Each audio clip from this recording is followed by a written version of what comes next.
For 4 years, the IndyCar Series has been coming to the beautiful West Coast Florida city of St. Petersburg, but for the first time, rain may play a factor in the event.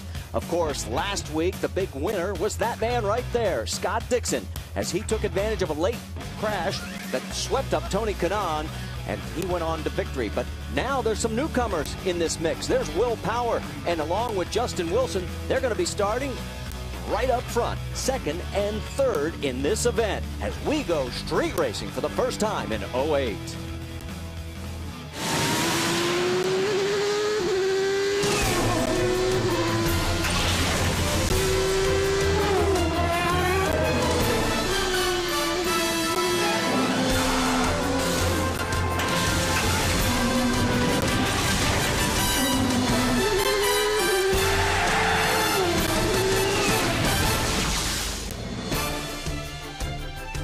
And we welcome you live to the beautiful city of St. Petersburg, Florida, where we have had record crowds this week. And I mean, it has been very difficult to get around the paddock area for the Honda Grand Prix of St. Petersburg. And we welcome you to Firestone Race Day, where we get you caught up on everything that's going to transpire in the next couple of hours. And already you can see just a hint of an umbrella as there's been just a quick smattering of rain, but right now it seems to have stopped. As Scott Dixon, of course, coming off that big win last week, showing his way around the oval tracks. But if you remember from last year alone, he is very good on the street and road courses as well.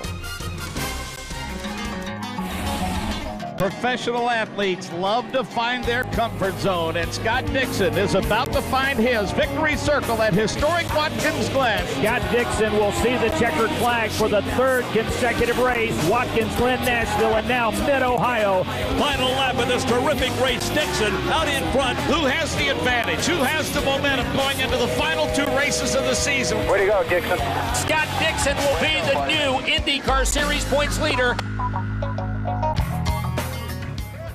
Those three road course wins certainly put Scott Dixon in championship contention a year ago. In fact, Scott, you've won on the road or street course 5 times in your IndyCar Series career. What gives you an advantage on the road and street layouts? I don't know. I think we've had some luck definitely go our way, but our cars at Target Chip Ganassi have been pretty fast. I think on the street course and the road course. Today, though, has been a different story. This weekend's been tough, so we've got a lot of hard work ahead of us. We're starting back in 13th position. We just had a terrible qualifying session there and did everything possibly wrong. So, I'd like to think that we can still come through, but it's going to be a tough day, and hopefully, the boys in the pits can help me out. He's been runner-up here the last 2 years. Jackaroo. Well, thanks, Vince. 1 week ago, Tony Kanaan thought he was going to kick off the inaugural season of reunification with a victory. And then this happened. A collision with only 3 laps to go when it went back to green, and TK had to be satisfied with a less than podium finish. But TK, you didn't have to go to Dr. Phil this weekend. You just put the 7-Eleven car on the pole. Now, what's the difference running with the transitional drivers here as compared to Homestead? Well, obviously they are a lot more competitive here because that's their background, that's their home court, and I have to say it's been a tough week, and they've been very fast, and I loved it. I mean, qualifying yesterday I think it was the best qualifying I've done in a long time. With as competitive as this field is, how does it affect the way and the tactics that you and your team will use throughout the course of the race? We got to be thinking about points. I think, they're still going to be hurting in some of the ovals, so we can't be too greedy thinking we got to win this race. I mean, although I'm ready to do it, I think we have the car, but as I learned last year, you got to finish every race. And I lost a championship. I won a championship in 04 by doing that, and I lost a championship in 07 by not doing that. So I'm looking for a good finish today. Marty Sterling Moss once said, to finish first, you first must finish. Let's bring in IndyCar analyst Scott Goodyear. We've already talked a little bit about the fact that 2 of our transition drivers from Champ Car will be starting up front, Justin Wilson and Will Power. What a difference 1 week and 1 racetrack can make. Well, Marty, for a lot of those drivers last week was the first time a lot of them had seen the oval. A few of them had some oval experience, but not many. When they come here, well, you know something? This is what they're used to. A lot of them have a lot of experience on road courses and street courses and background in Formula One. Now, if we look at the top 3 qualifiers from the transition teams of last week, all the way through to this week, what a difference it is. Frank Pereira, Oriol Servia and Justin Wilson, they were far back in the queue there. Well, if you look at this week, front row with Will Power, Justin Wilson is not far behind in the second row. Oriol Servia is there. All those drivers are strong, and I think they all have a great chance of being on the podium here this weekend in St. Petersburg. Well, let's put this in some statistical balance. You got to remember that the entire Indy Racing League has run a total of 11 road and street course races in its history. Well, Champ Cars guys, they ran 14 of them last year alone. Is it any wonder they're doing so well? Let's talk to two of them that are going to be starting up front. Let's check in with Brienne Pettigo. Guys, a couple of new faces occupying the two of the top 3 spots here this weekend, with Will Power and Justin Wilson qualifying second and third.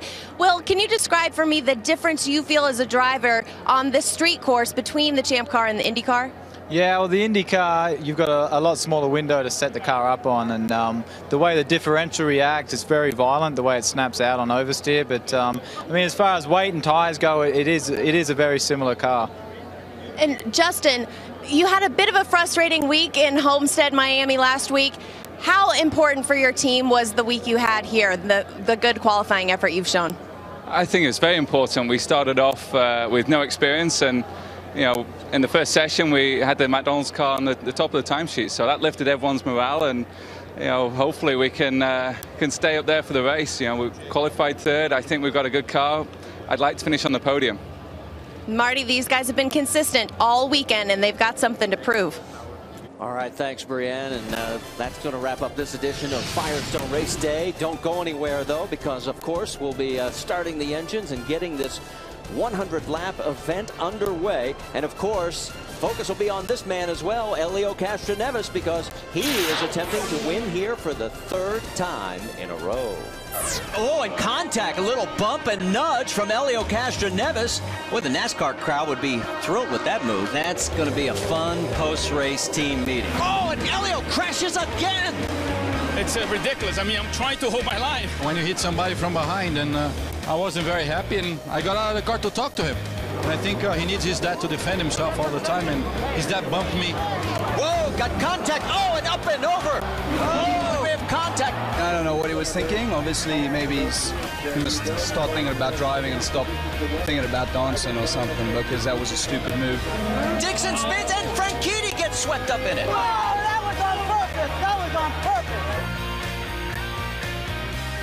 Just an idea of what you may see again today as we welcome you here to the Honda Grand Prix of St. Petersburg. It is race number 2 of the 2008 season, and as we've said, the rain has rolled in. It is now a wet race, which means we're going to be starting on rain tires, and that is going to make this even more interesting. Let's go trackside. Are you ready? It's time for those most famous words in motorsports. Please welcome Miss America, Kirsten Hagelin. Ladies and gentlemen, start your engines.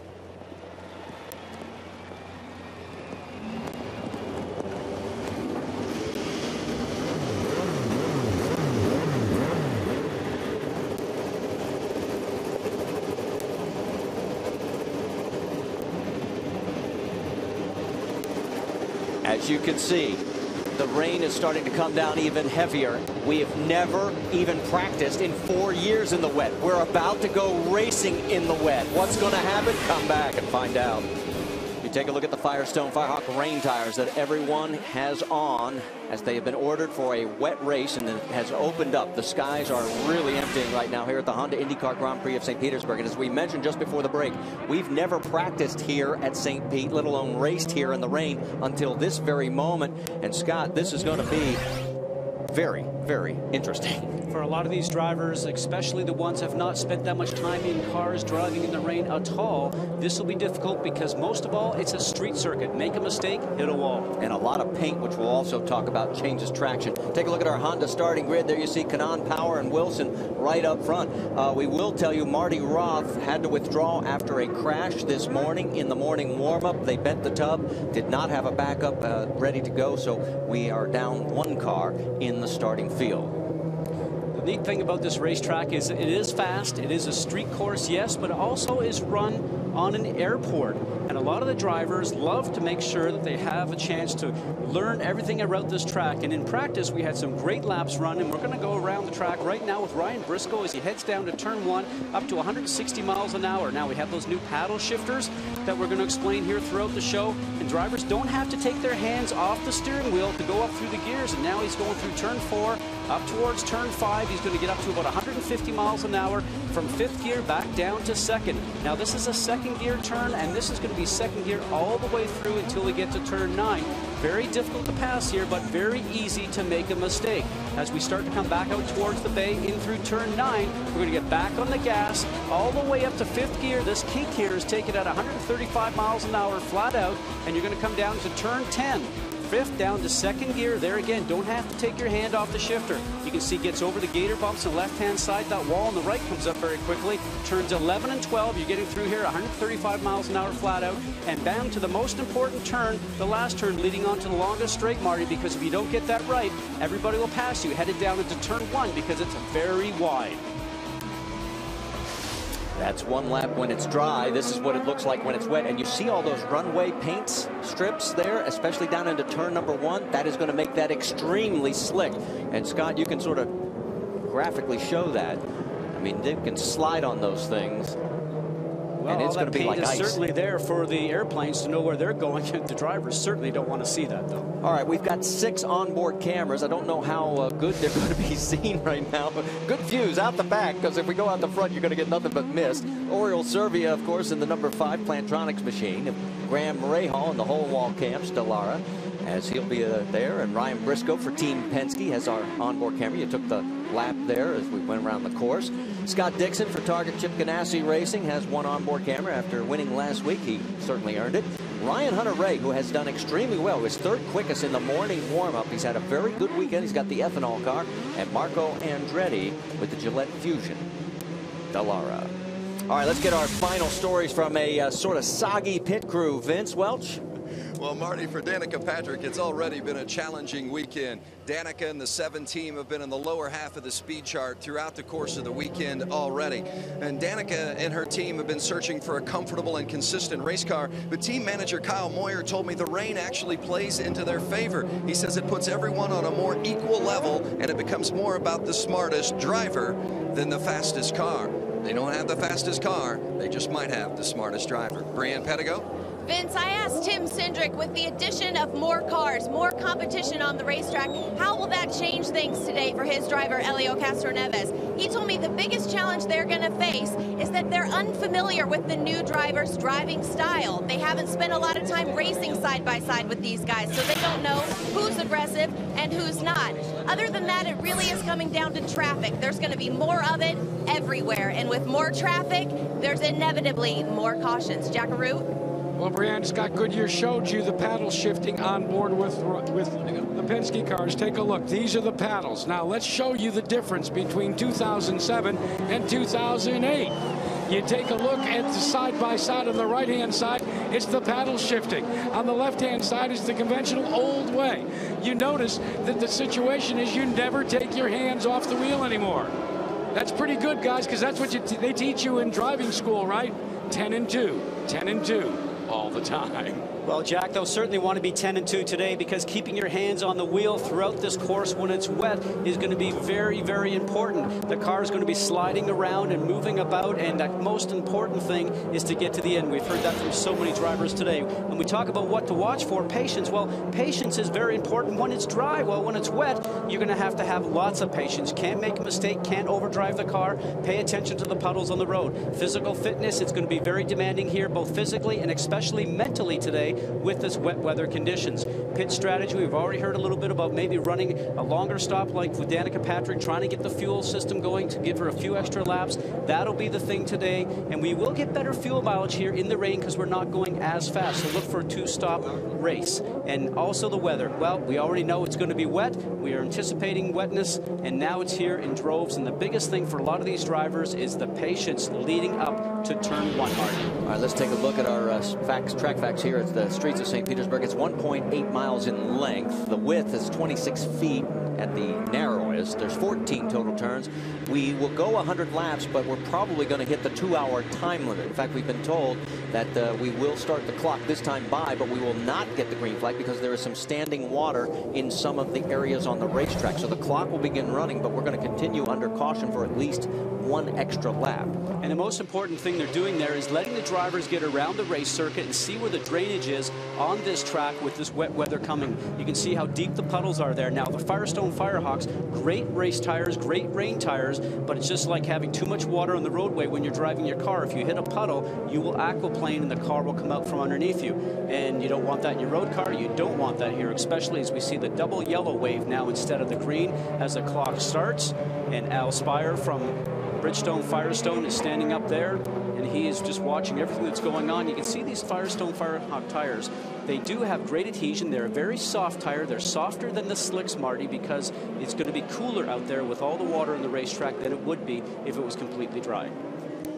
All right, so we get word from Brian Barnhart. He actually talked directly to two of the drivers, Tony Kanaan, Elio Castroneves, and said, should we go or should we stop? In your opinions, both said we should wait just a little bit longer. And the rain has slowed again, so that will allow the drainage to take place. So, Jack, let's get a little more on the rain tires. Fellas, as Scott Goodyear said, it gives you superior grip in the rain, and part of it is the same way on your passenger tire. And to avoid aquaplaning, you've got the grooves here, but it's much thicker as well. When the track begins to dry, well, you need to get rid of these treaded tires because they retain so much heat.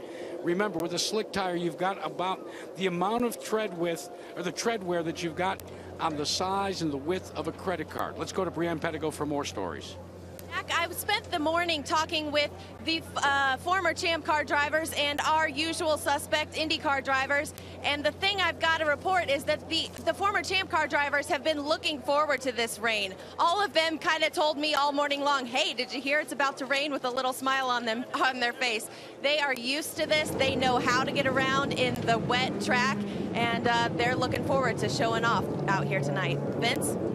Well, Brianne, Tony Kanaan told me earlier today when he talked about the difficulty of this track, even on a dry circumstances, lots of bumps, lots of tight corners, fast corners, slow corners. He says the tougher the better, and that includes the influx of the talent from the Champ Car Series. So these transition teams just makes it even better for Kanaan. He says the most difficult circumstances allow the best drivers to rise to the top, and there's no question, as you see the rain coming down and the wet surface, the circumstances are even more difficult here today for those drivers. And as you can see, the pace car stays out, so that means at least one more lap under caution here at the streets of St. Petersburg. So we'll give you a chance to catch your breath and maybe dry out a little bit if you want to commiserate with these people. ESPN's presentation of the Honda IndyCar Grand Prix of St. Petersburg, brought to you by Honda, sole engine supplier for the IndyCar Series. By Firestone, the first name in Indy racing. And by ethanol, fueling America's future. We are still under yellow here as we have started the race officially, but have not gone to full green flag racing because, as you can tell, we have rain. You can see the scattered showers. And our temperature, 78 degrees. It has been absolutely perfect. A little on the warm side occasionally, but this is the first bad weather we have had in 4 years, actually, of coming here with the IndyCar Series.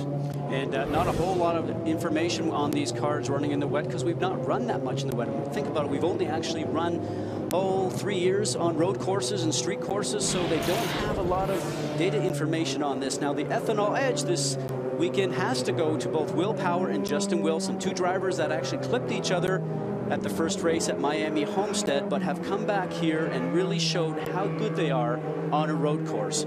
You see some stats on them right there. Poles and wins, and the wins for Will Power were at Las Vegas and Toronto in 2007, Justin Wilson, Toronto, Mexico in 2005, Edmonton 2006, and in the Netherlands in 2007. And as we wait to go green, we've picked up some radio transmission from Justin Wilson's spotter. Let's listen into what the conversation was all about.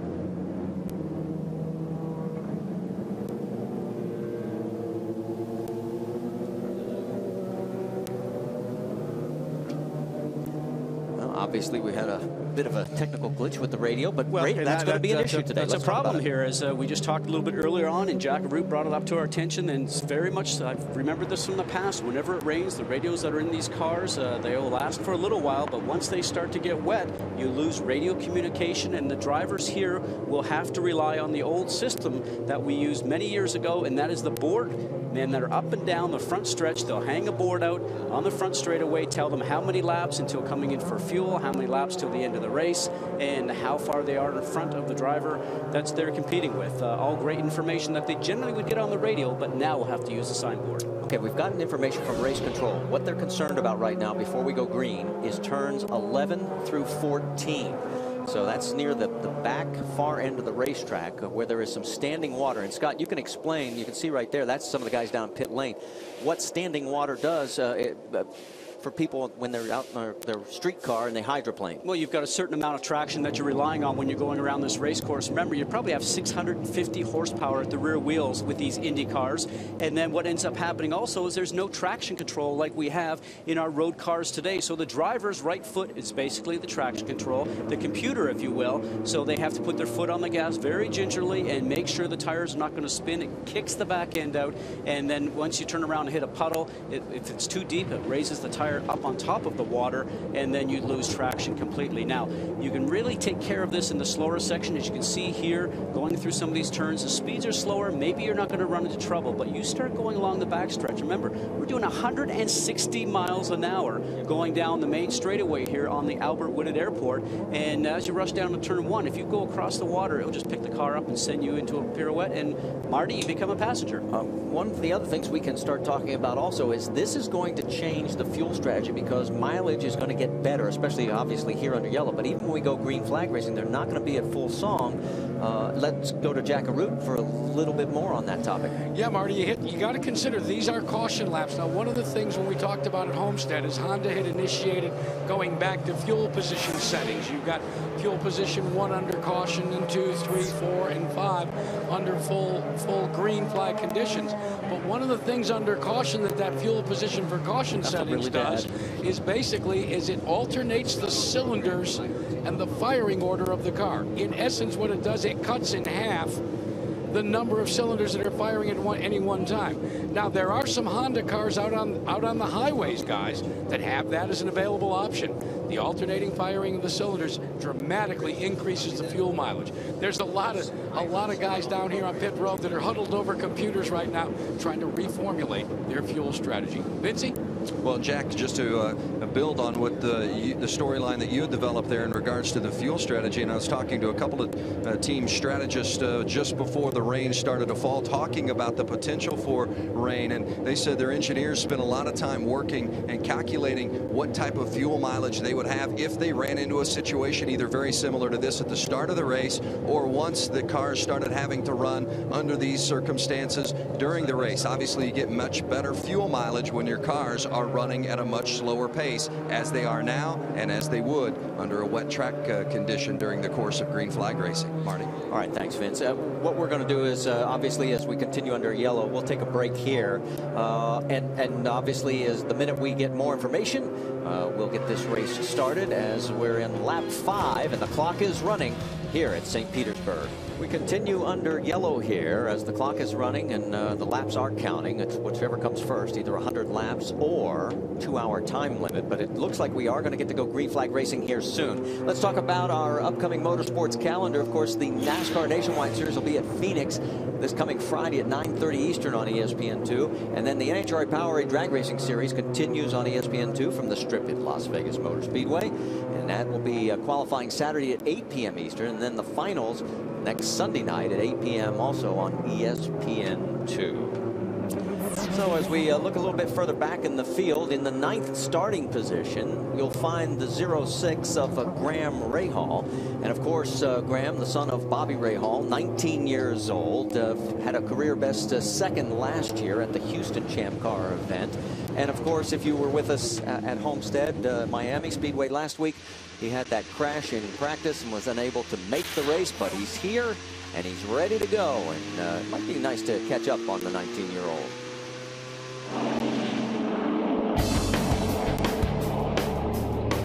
May mean, it's tough, and you know, go out the first couple of laps. I mean, I was saying it felt like I had like 100 bricks on my head just pushing you down, and the next day you don't even feel it. And yeah, it was tough initially to go through. Coming over to check on us. Hey, I don't want you to. I don't want to affect you mentally. Don't worry. Okay, fine. Okay, good. You're worrying too much. AGR. It just seems like once the car has understeer to start, the tires just never come back to you.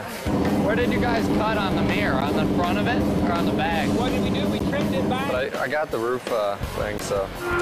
It's always tough, you know, when you look around and when I just watched Dan crash. I mean, oh, that was a hard hit. Oh. I mean, obviously that's difficult to kind of get my wreck out of my mind, but certainly to race here this weekend would have been a good way to do it. What I like is, Dad, you worry too much. But there's Graham right there in the 06 for Newman Haas Lanigan Racing. As the report now is our only standing water is still in turns 13, 14. They're working quickly to get that taken care of. And there you see his record with 14 starts last year in Champ Car in 07. And let's check in with Dad, see how nervous he is right now. Well, you got to be both nervous and concerned because Bobby Rahal not only has his son making his first IndyCar start, but he's trying to beat him as well with the ethanol car.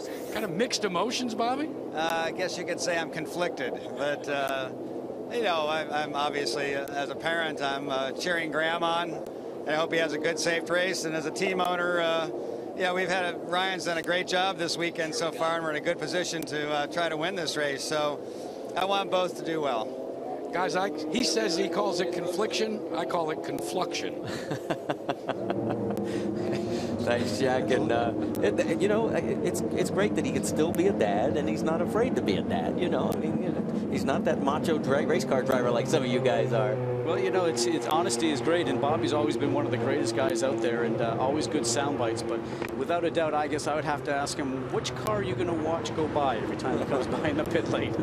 All right, let's check in again. Tony Kanaan reported on racetrack conditions. Let's see if the radio's working a little bit better this time. Tony, it's race control again. Can you give me an update? Turn 14 is really bad right now. Where I am right now, and then the whole last corner, there is no way, there's no part of the track that I can go without aquaplaning. It's right here. It's pretty bad. 10-4, copy. We need somebody, I mean, even us going around that corner, we come back, there's a bunch of water still. If somebody could go there and sweep the water a little bit, it would help a lot, because everywhere else, it's not bad. 10-4, copy. I'm going to dispatch a sweeper to turns 11, 12, 13, and 14.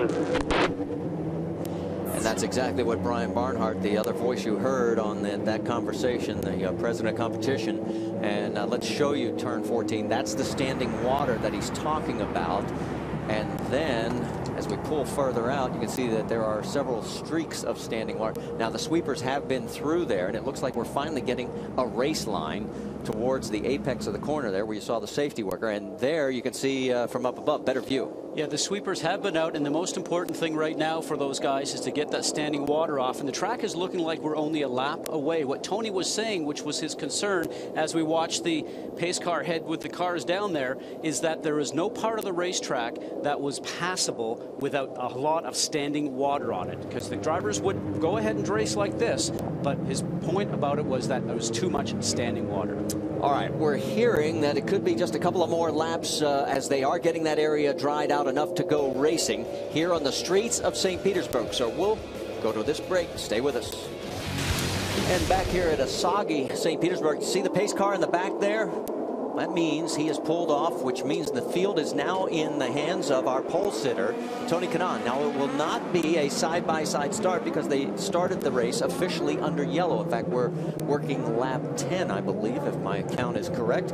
And we also have a 2-hour time limit, whichever one comes first. So, yes, there you see across the top. We'll show you the running order. It will be a single file start, and we will go green flag racing here on the streets of St. Petersburg next time around. And that is turns 8 and into turn 9. We'll try and give you those positions on the track because a lot of street circuits all look the same. That's Long stretch down by the bay, and a quick little left-hander right there. There's the bay off right, and there you see off to the left there's some clearing of the skies. The rain has stopped, so it looks like now it'll be a question of how long do we stay on the wet tires before the course dries out, and then you're going to have to make the switch to slicks. And that would really come from the drivers. They will radio back to their engineers and the teams and let them know what they think, and then they'll have to look at the fuel window, and the team will make that decision. Well, we've been under yellow for about 20 minutes, but here we come down into turns number 13 and 14. This was the trouble spot that was holding us up, but no longer. Tony Kanaan will lead him through, and he'll give the signal, and the flagman will give us the green flag. And oh, we've got a spin already. That is Ryan Hunter-Reay. He loops it coming out of 14. Tough break for Ryan because he had started so well in the number 6 spot. Tiptoeing down into turn 1. Kanaan, Will Power, Justin Wilson gets around Power. Here come the Penske guys following in lockstep. Whoa, and look at the side slipping of Justin Wilson's 02 McDonald's car. Now remember, we said there's no traction control with these cars, so the drivers themselves, they have to use their right foot almost like a computer to sense how much they can push their foot down on the pedal. You saw Scott Dixon as he was trying to move his way up.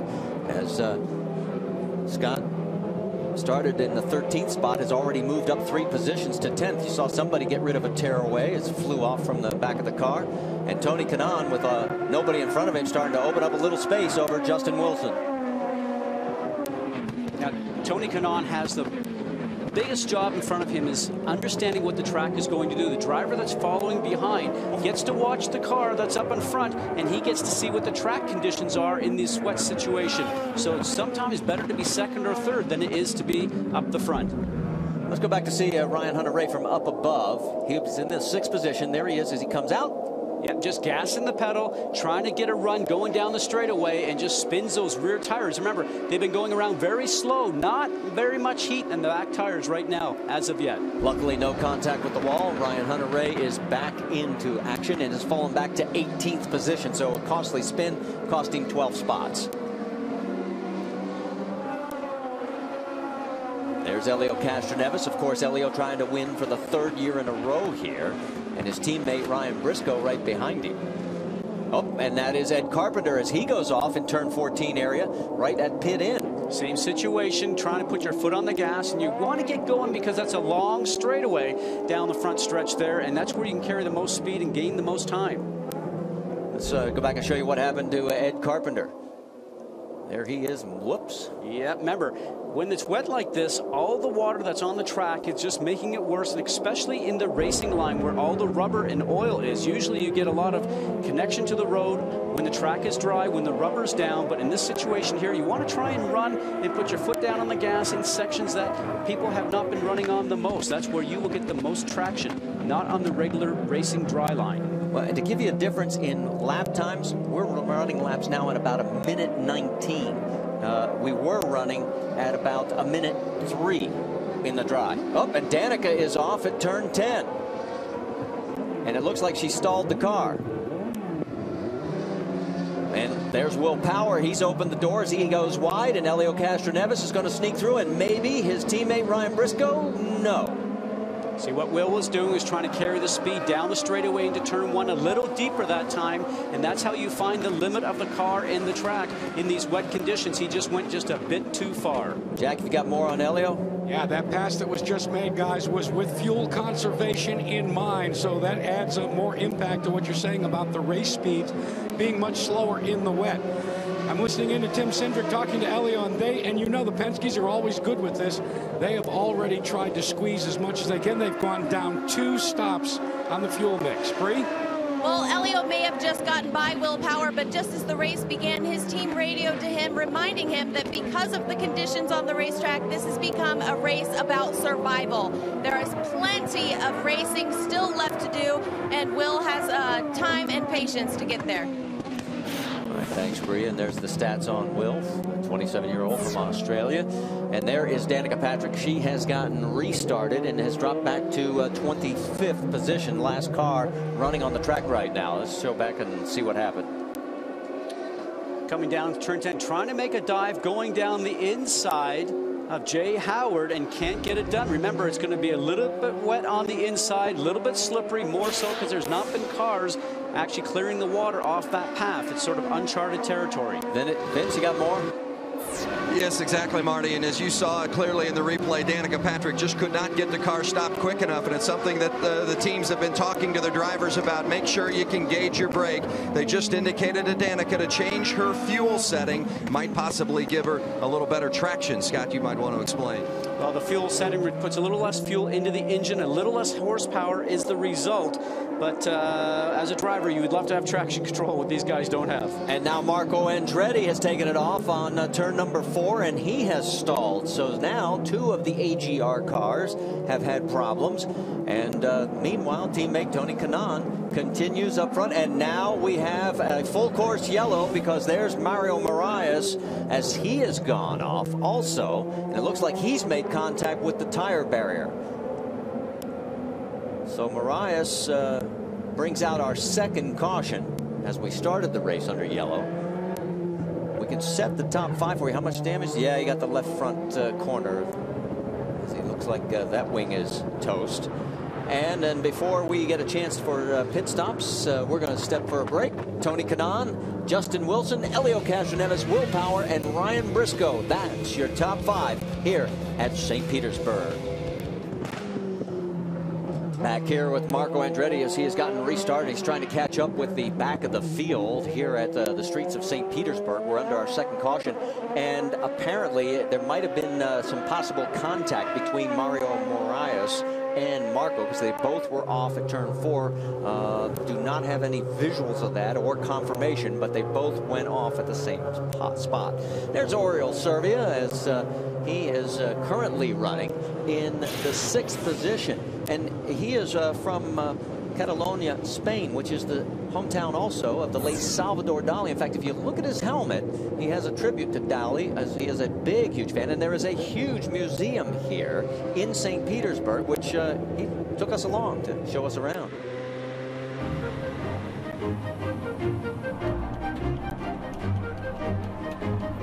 This is probably one of his most famous pieces, you know, Persistence of Memory, but his melting watches are very typical, and I kind of like it because melting time, you know, I'm trying to go as fast as I can against the clock all the time, so many times I have melting clocks in my helmet.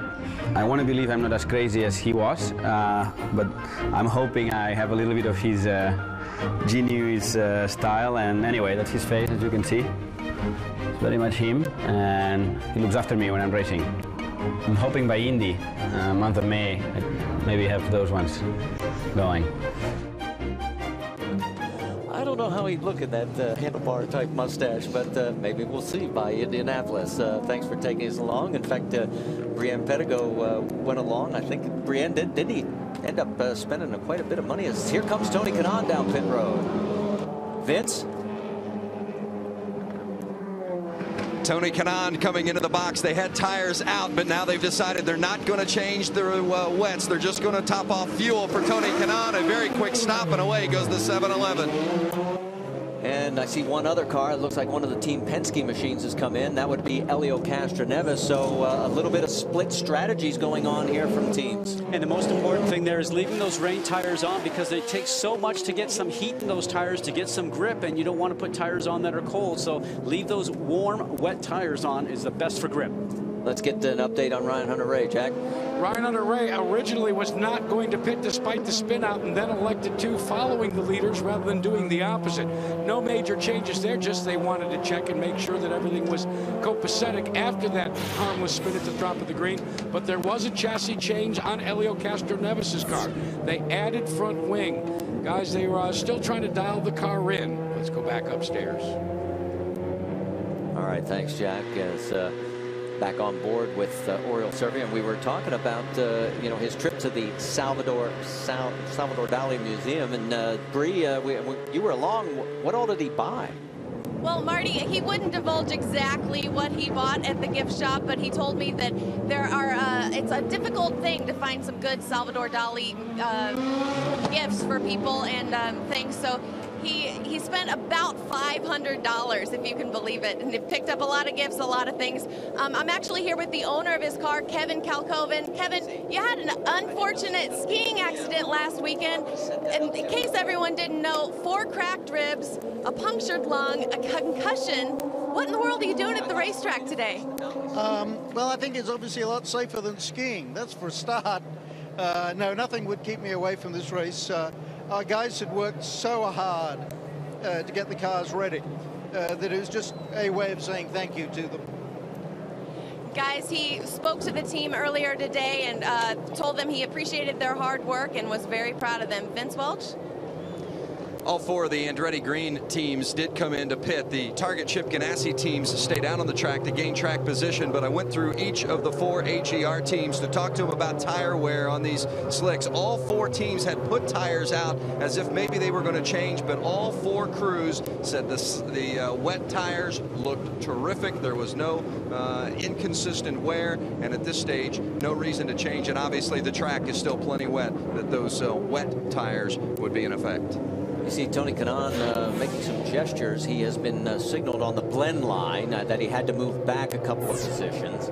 And I think they have moved him back 2 spots to 8th. So you can see right now there is the AGR team. And like I said, Tony has had to move back a couple of spots. I think they made that very clear in the drivers' meeting because of the fact that where the blend line is out on the track, it's hard to judge when you're coming out of pit lane. And let's explain what the blend line is. When you leave the pit box itself and come onto the pit lane and then you go enter onto the racetrack, there's a line that goes across the track. Whoever is to your left, you have to blend in behind that particular car. Now, the pit lane here is a little shorter than the racetrack, so Tony just goes as quick as he can. He probably came out in front of a couple of cars that he did not beat to the blend line, so simply by radio control, they turn around and say, hey, you have to have the 11 car behind, for instance, the 4 car.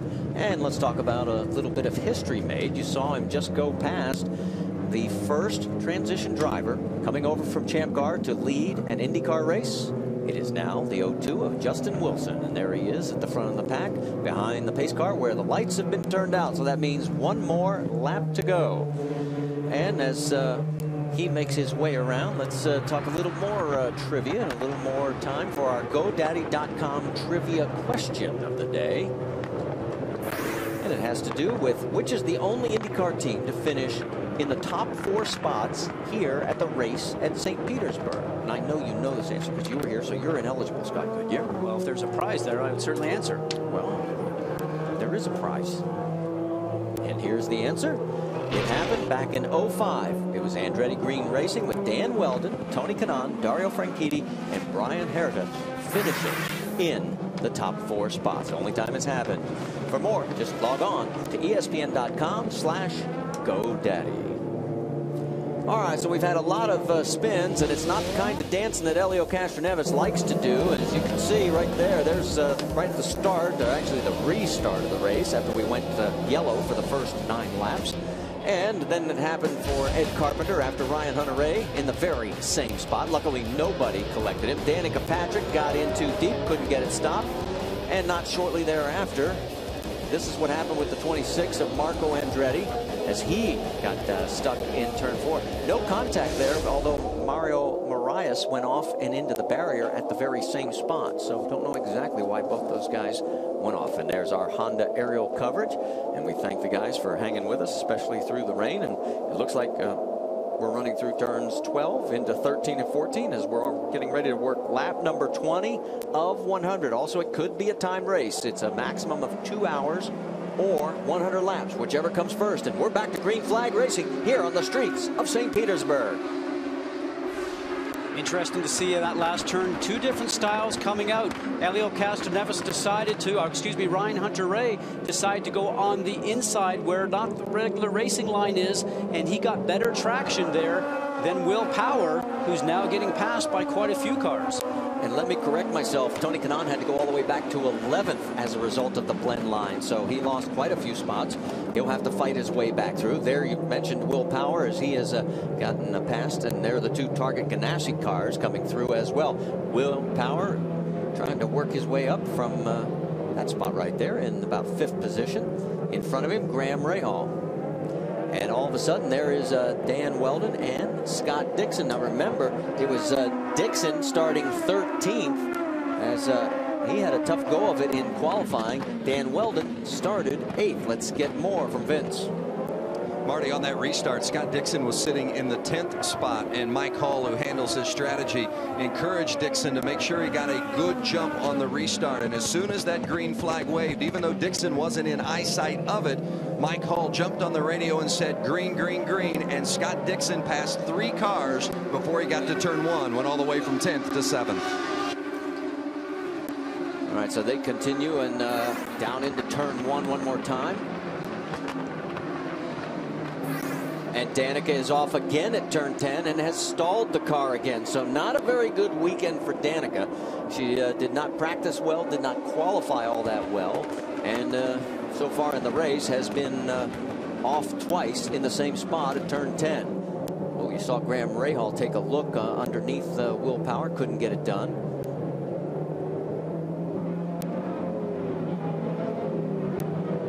While they continue, let's go back and show you what happened to Danica. Again, she's trying to dive underneath.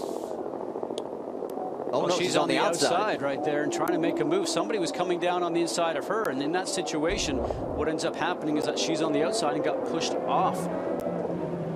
Let's get more on Danica's situation. Vince?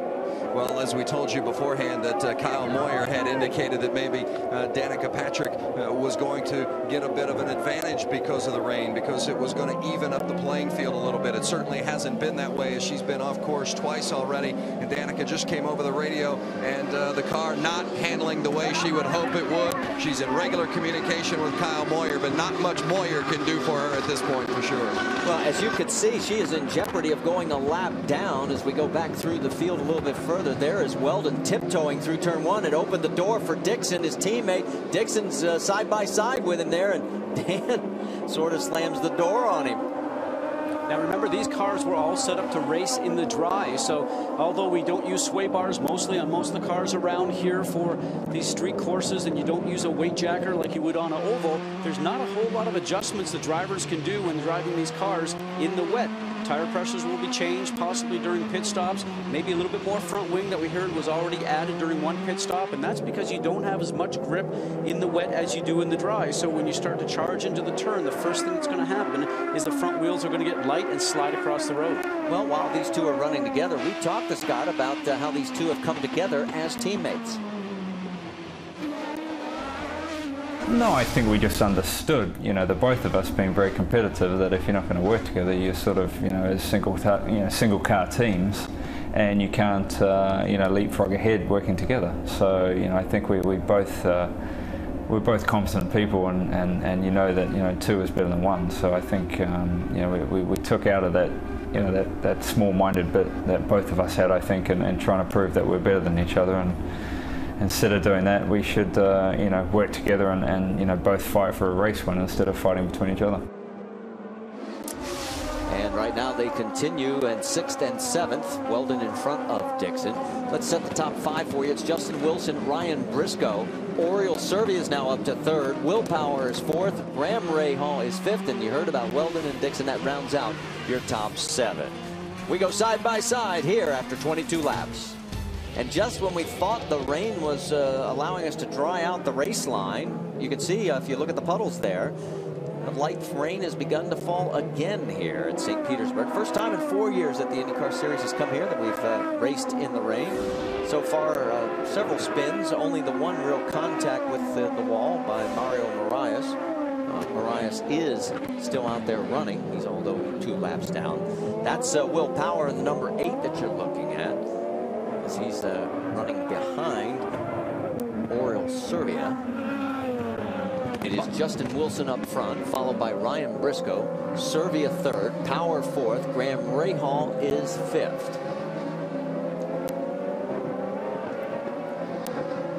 And while we've got the opportunity, why don't we do our first up to speed, get you caught up with some of the newer names that are running well up front. Brianne, you're up. Well, right now, Justin Wilson is in the lead. He has been quiet on his radio to his crew chief, and this car is running exactly like like they wanted it to, but we need to keep an eye when they are coming in to the pits. That's where it's going to get a little bit dicey for them. Jack? Well, Brianne, right behind Justin Wilson, the McDonald's car is followed by Team Penske in the red and white familiar liveried number 6. Ryan Briscoe, who did not run here 1 year ago, tapped to replace Sam Hornish. I chatted with Ryan before the start of the race. Remember, Brianne, Ryan Briscoe led laps here back in 2005. But that, of course, was when he was driving for Target Chip Ganassi Racing. He likes his race car right now. Should be pitting in about 7 to 10 laps. Oriol Servia right behind Briscoe in the number 3 spot. He is a new face to this series, but he has raced here before. In fact, he finished 5th in 2003. He is not getting exactly the best fuel mileage right now, but he did manage to take advantage of his teammate's bad restart after that last caution. Right behind him is his teammate in the 4th position, Will Power, who is getting great fuel mileage. The team is very happy with his performance so far. Persistence and patience is going to pay off. Graham Rahal right behind him has been quiet on the radio. They still have yet to pit. He just got passed by Will Power. Guys? All right, thank you, guys. As that gets you caught up on some of the cars running up front and behind, of course, Will Power and Graham Rahal. It's Dan Weldon 6th, Scott Dixon 7th, Frank Pereira in 8th, E.J. Vizo 9th, Darren Manning rounds out the top 10. You're saying, where's our original race leader and pole sitter, Tony Kanaan? He is still in 11th, but remember, he has 16 laps in hand, as does Elio Castroneves, who is running in 13th. They pitted on lap 16. Everybody else has still got to come in. So a great move by Graham Rahal to get past Will Power. Got off the corners stronger, ended up going down into the turn, and did a great job under braking. And there is Buddy Rice at turn 4 as he has spun it. He was running in the 16th position, and now he has stalled, so the crews will come out and refire, and of course that will cost him. Keeping an eye also on Danica Patrick. She is still on the lead lap, but you saw her when we were doing the up to speed. There she is, as she is still under attack by the race leader, Justin Wilson. Vince, you've got more on Danica? Well, the key for Danica Patrick is staying in front of that McDonald's car right behind her, because Patrick does not want to go a lap down. They're talking in the strategy box right now between Kyle Moyer and Michael Andretti about the significance of staying out front, despite the fact knowing that others are in need of a pit stop. Kyle Moyer pep talking Danica Patrick on the radio, telling her she's doing a great job, but stay in front of the McDonald's car. That's going to be easier said than done, because Justin is closing. And it just may be a matter of time of who has to pit first, who's getting the better fuel mileage, because again, remember, none of those cars have stopped.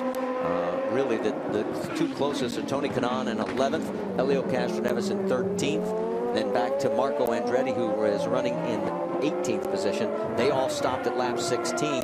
Here we are working lap 28 of 100. All right, as we get set for those pit stops, we'll step aside. You won't miss a thing, as it continues to be Justin Wilson out front. There's your top 5 at St. Petersburg. Back here at the streets of St. Petersburg, that's Justin Wilson trying to put Danica Patrick a lap down while that battle continues. Let's talk about our sports calendar that's coming up next week. The NASCAR Nationwide Series will be at Phoenix. You'll see that Friday at 9:30 Eastern on ESPN2. And then the NHRA Powerade Series continues on ESPN2 from the Strip at Las Vegas Motor Speedway, qualifying Saturday at 8 Eastern. The final Sunday night, same time, 8 Eastern on ESPN2. Right now, Danica is doing well. Vince, in fact, I'm looking at her lap times compared to Justin's. She's running a minute 16.6. He ran a minute 16.6. And those are the two fastest laps. And she's been running those laps at a consistent pace, Marty, and the crew very happy with her right now in regards to the way she is running the race car. And she's comfortable with the car, and as she becomes more comfortable on the track, she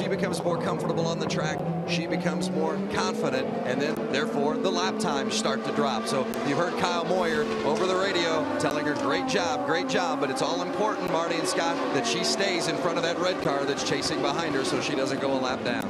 what things are happening now is the drivers themselves are looking for wet spots on the racetrack to drive their cars through, to put some water on the tires to cool the tires down, because as the track continues to dry, what ends up happening, it will start to roll the rubber off those tires. The faster you go, the worse it's going to happen. And you saw Ryan Briscoe, he is just a little bit behind. There he is in Team Penske. He is in second place.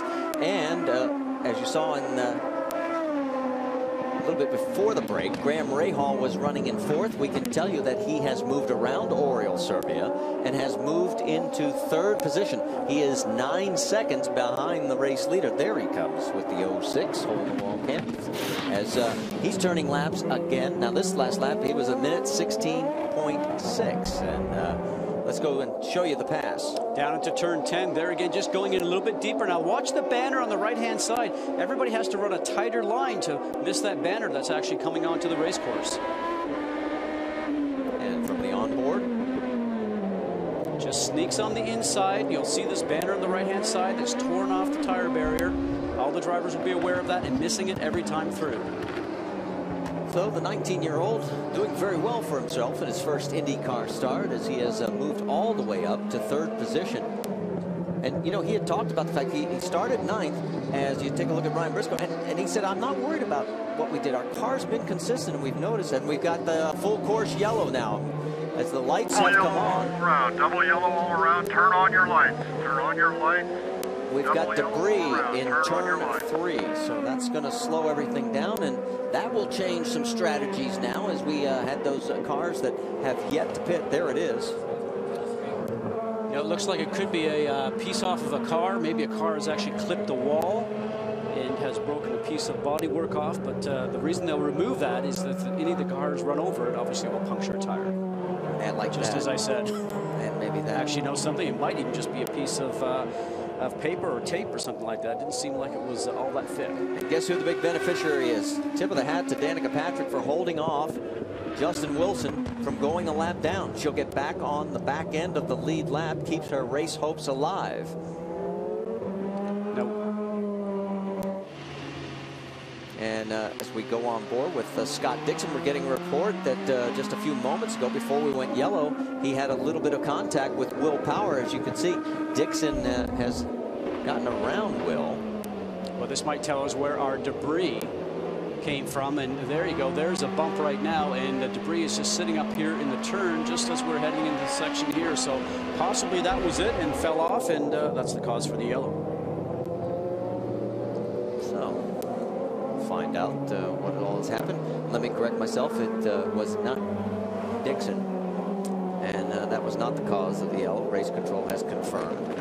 But it is Justin Wilson, Ryan Briscoe, Graham Rahal, Oriol Servia, Scott Dixon, and Will Power, your top 6. Let's get more from Vince Welch. Scott Dixon just had communication with Mike Hall, who handles his strategy, and as they discussed what maybe changes they might make on a pit stop, Dixon indicated that there was no damage to the front end of the car despite that contact. We'll get a closer look at it when they come into pit here shortly, but they had been talking about 14 laps until they needed to pit just before that yellow came out. So the yellow came out just about a perfect time for Scott Dixon, Dan Weldon, and the rest of the Ganassi group. Well, and you got to remember, we talk about Helio Castroneves going for his 3rd straight here. You got to remember, Dixon was 2nd the last 2 years behind Helio, and there's nothing he'd like more than to go back-to-back after winning last week at Homestead, Miami, and pick up another win here and lengthen his points lead early in the 08 season. And where is Helio Castroneves? There he is, as he's running a little bit further back in the race line. Remember, he was one of the front runners that pitted back on lap 16. He is now 14th out on this field. Jack? We don't expect Helio Castroneves to pit. He will have used Firestone Firehawk rain tires. So what has Tim Cindric instructed the Dancing with the Stars champion to do? Well, maybe it's a 3-step. Told him to find the wet spots and keep those tires and cool them down. Right now, you're in the cusp, guys, of having to make a call whether to go to dries and slicks or stay on wets.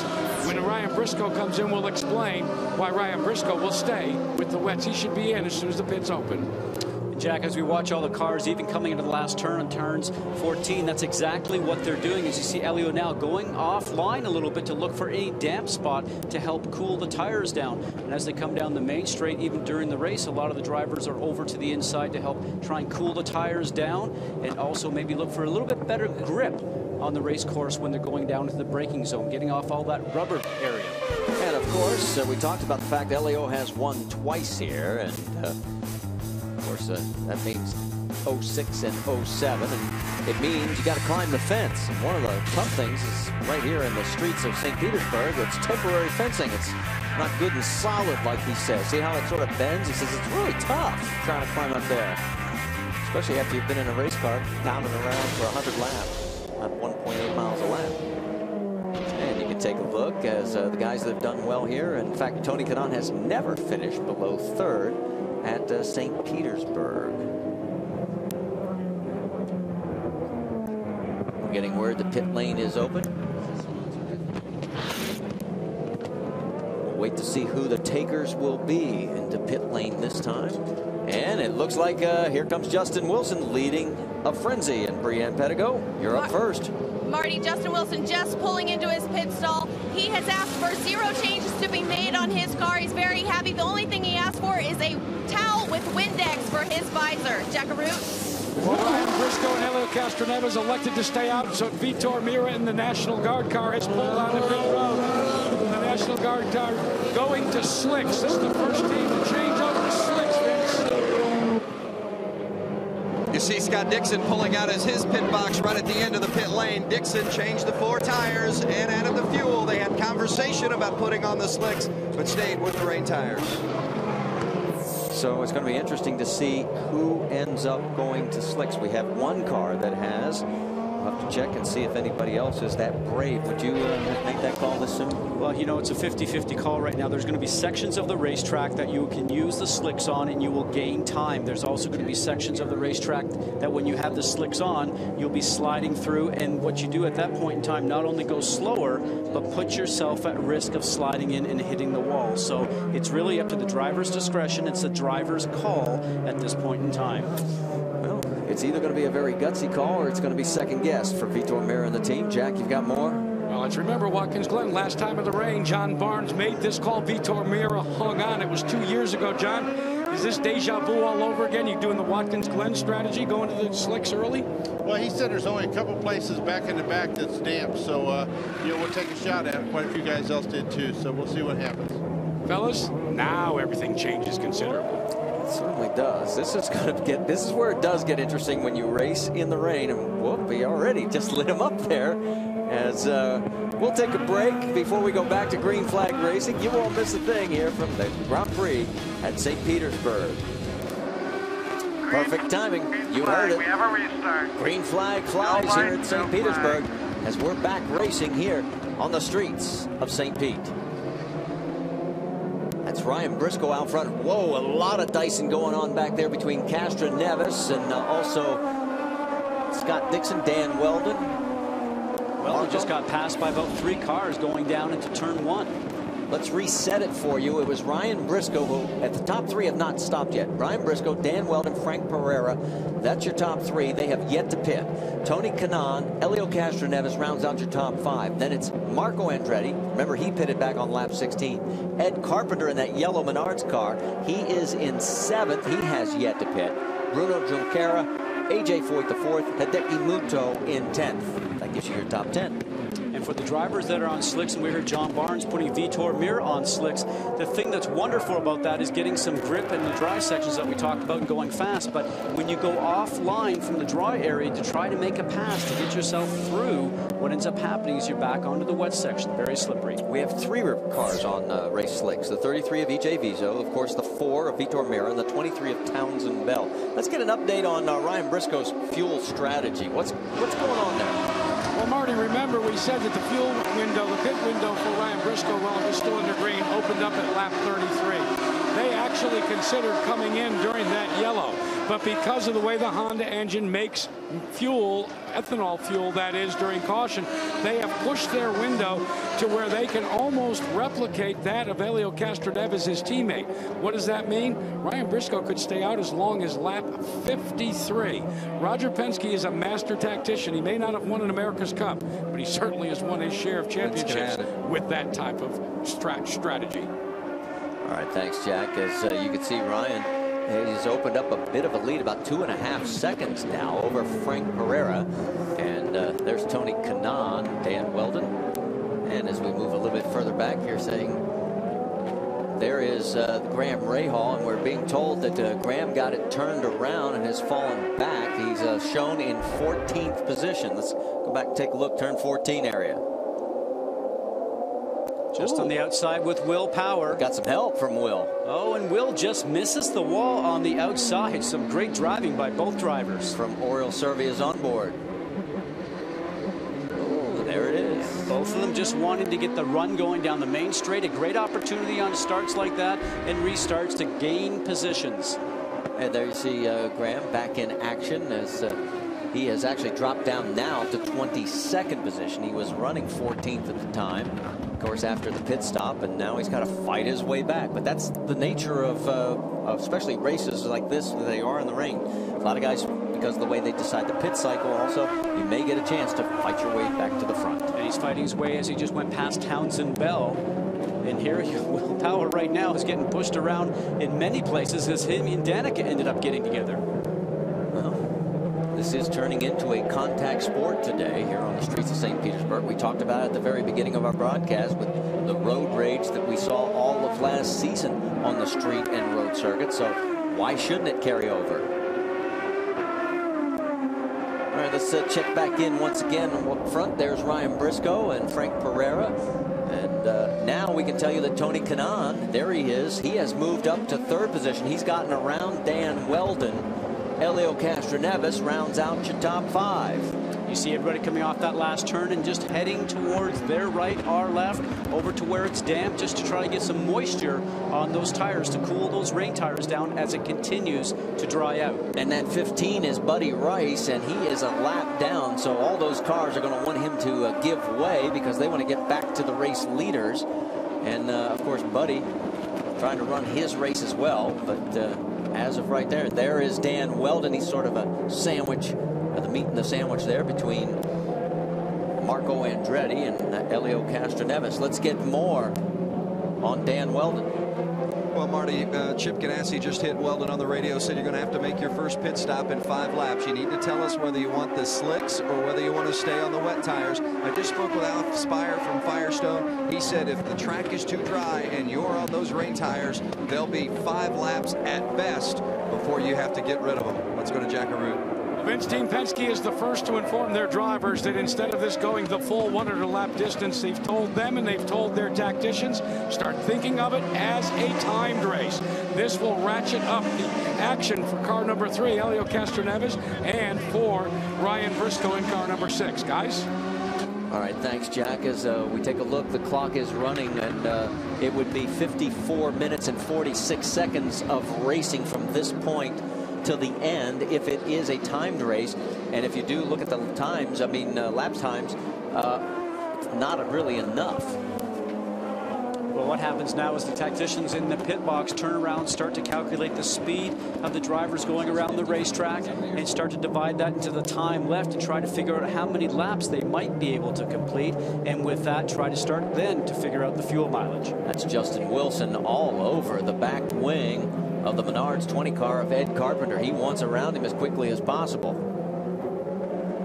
Now, Ed Carpenter in the number 20 machine is not a road course driver, although he's done a great job here in the past couple of years since this series started to run in road courses. He has been learning and even running in endurance events like the 24 Hours of Daytona. Take a look at the number 4 of Vitor Meira. He's on race slicks and he makes a couple of passes there. It was in 12th. That should move him up a little bit further in the queue, as you like to say. Justin Wilson making the move on the inside, and the 4 car, the Delphi National Guard machine of Vitor Mir also making a good run there. And now he's going to have a look and see if he can go on the inside of Justin Wilson in the McDonald's machine. And it looks like he's going to get it done. And right behind him is Enrique Bernoldi. And Bernoldi makes the pass in the 36 as well. Now we get word that Danica Patrick is pulled into pit lane. Vince? Danica Patrick and her teammate there, you see Marco Andretti, his crew working on. They've put the slicks on and they're going to have to give it a recharge. Danica Patrick has just pulled into her pit box just behind Marco Andretti. Patrick also putting on the slicks, as is Scott Dixon in the 9 car, who has just pulled away. They're having trouble getting the car of Marco Andretti fired. They now have it fired, but they can't get it away yet. And still sitting in the box, Marco Andretti, they've turned it off, and that proves to be a fatal issue. Did he snap another half shaft? There you go, right in the back. A perfect shot from our camera crew down here on pit lane. Well, the situation with that is unfortunate because he was second last weekend and able to get some great points here in this race if he could have finished up front. And that's going to really be a hit for him towards the championship. You saw the race leader just go through the screen. Now you're looking at Tony Kanaan as he has gotten around Frank Pereira. And there is on the right side the dejected crew for Marco Andretti. Remember his rookie season, he had a tendency to be too strong on the throttle when they dropped the car. The half shaft snapped a couple of times. Scott, show him where we're talking about right there. As soon as well, you can see the half shaft, which is it just snapped in that situation. And overall, what ends up happening is that it could be just from a power down situation, or it's just something that maybe failed. But Andretti Green is a great team and always new parts on there. But there has just been a lot of bumps in this racetrack, and all those things go together. As the action continues out on the race course, we can tell you Frank Pereira pitted. That's why he surrendered second place. So it's Ryan Briscoe, who is now only the 3rd IndyCar Series race that he has led. All 3 have been on road courses. Back in 05 here at St. Pete, again in 05 at Infineon, and now here today. Tony Kanaan is in second, Helio Castroneves, Dan Weldon, and Enrique Bernoldi rounds out your top 5. So Ryan Briscoe, who is still on the rain tires, how long can he stay on them and stay out in front? We'll find out as we stay here. You take a look up close at Ryan Briscoe. Lanigan Racing team, Justin Wilson, cover him as appropriate. Leading our Firestone lap leaderboard with 18 laps led. Tony Kanaan second with 15, and Ryan Briscoe out front with 11. And here comes Briscoe in. Marty, he had to come in. He was going 3 to 4 seconds a lap slower than the drivers that actually had the slicks on. And Jack Arute, he's coming your way. We'll get a look at these Firestone Firehawk rain tires as they're going to switch to slicks. They still had enough fuel, but the tires, they look very, very good. Now, Roger Penske, leaving nothing to chance, reminded Ryan Briscoe that now he'll be on slicks, and it's a slick pit road. They'll light the tires up. Tries for a controlled drift out. Helio Castroneves will be in next lap, guys. All right. In fact, it looks like he's coming in right now, Jack. And he is here. They are going to take the change over to the slicks there as well. We told you they were trying to match both pit stops. They've done that. Helio Castroneves lights them up as well. So the strategy continues to unfold, and that's what's great. Enrique Bernoldi is now your race leader. That's right. And as the number 3 pulls out, Will Power pulls in. Brienne? Will Powers just came in to switch into slick tires. The contact he had earlier on with Graham Rahal did not affect him at all. There were no changes made to his car. Graham Rahal also came in to change into slick tires, guys. All right, thank you, Brienne. As you can see, Will Power going back out onto the racetrack. And Marty, you can see how dry this race course is right now. There's still going to be pockets of areas where the track is damp, and the drivers are aware of that, and they have to be very cautious not to put themselves in that position to go over that wetness. Okay, now this is a battle for the race lead, guys. You've got Enrique Bernoldi, and there's EJ Viso trying to go underneath in the 33 around the 4, and he makes the pass over Vitor Mir. So move EJ Viso into second place and bump the number 4, Vitor Mir, back to 3rd. And there is Darren Manning running in 4th right behind him. So top 4 in lockstep. Now they're coming up on the slower car of AJ Foyt, the 4th, and they're going to split him. Wow, things getting a little dicey. And look out. This is going to be tight. How did they all make it through? AJ Foyt, the 4th, is not going to be very popular with those 4 guys at the end of this race. Boy, oh boy. You know, you can't really get away with that very often, especially when the track is damp in other areas. And that's what really caught Vitor Mir off, because when he had the pass coming upon him, the track that he wanted was wet in front of him. He had no place to go. He sort of had to relinquish. And as we go right now, is Vizo is going to have a look on the inside. And does he do it? Vizo gets it done. So EJ Vizo becomes our fourth different leader here as he gets around Enrique Bernoldi. And so as he tries to open it up, let's find out what happened with Marco Andretti, Vince. Broken drive shaft drops Marco from the race. But Marco, how were the race conditions changing as the track began to dry? Yeah, it was drying a bit. I mean, the paint was still pretty wet. You know, just about time for dries, exactly when we made the right call. You know, back to the rookie mistake. I'm really disappointed in myself. You know, I gotta say, I really apologize to all the Gillette boys. I think I let them down today for sure, because we definitely, you know, we had the pace out there, but it doesn't matter if you don't have a result. You know, they did a good job in the pits, and you know, that's what happens. This driver and this team have worked very hard in the offseason, hoping to cure itself of issues of that nature. So, as you saw, Marty, very disappointed in shouldering the responsibility, Marco Andretti. All right, thanks, Vince, and we'll see him again in 2 weeks from over in Japan. As you look from high above in our aerial footage, that's EJ Vizo, the 23-year-old from Caracas. He came over and they listed him as Ernesto. That's what we called him. And we talked to him during that race week, and afterwards he says, guys, I want to be called EJ. Everybody calls me EJ. I said, okay, it's EJ. You know, he has a lot of road course experience. He's raced in the GP2 series and also was a test driver for the Spiker Formula One season team itself. So this himself is actually a great opportunity for him to show his talent on a road course, which he certainly has. Well, as you notice across the ticker, you're seeing a lot of R's for rookies, and of course that pertains to a lot of the drivers who came over from Champ Car that had no oval experience. If you had oval experience, you're not a rookie. Otherwise, you are. The black 33 of EJ Vizo trying to get around lap traffic of Ed Carpenter for the race leader. He's got some difficulties. No difficulties next Friday night. ESPN2 will have NASCAR Nationwide Series action in Phoenix, presented by Cece's Pizza. Coverage begins with NASCAR Countdown, 9:30 Eastern. We'll see you then. And Carpenter, is he going to give way? Makes it a little difficult, but finally gives Vizo the clean pass. Now, this has not been officially declared a timed race, but if I'm doing the math, we don't have enough time left before we reach the 2-hour mark to get another 48 laps in. Look at Bernoldi go underneath, and then the 4-car of Vitor Mir gets caught. Along with Darren Manning, the problem right here is that you are single file all the way through till turn 9, which they're coming up to right now, and the guys in front are starting to pull away from Vitor Mir, making that gap. Let's get more from Jack. Remember, fellas, Vitor Mir was the first to lay the card face up in this game of poker, wets versus dries. When he went to the dries, he dropped back to 18th position. He has now moved in to run in a podium spot. Vitor Mir is gambling on making only one final stop. He, like Team Penske, John Barnes, and the Delphi National Guard team, have let Vitor Mir know that this is going to be a timed race. Then directly behind him in car number 14, how about a call for A.J. Foyt?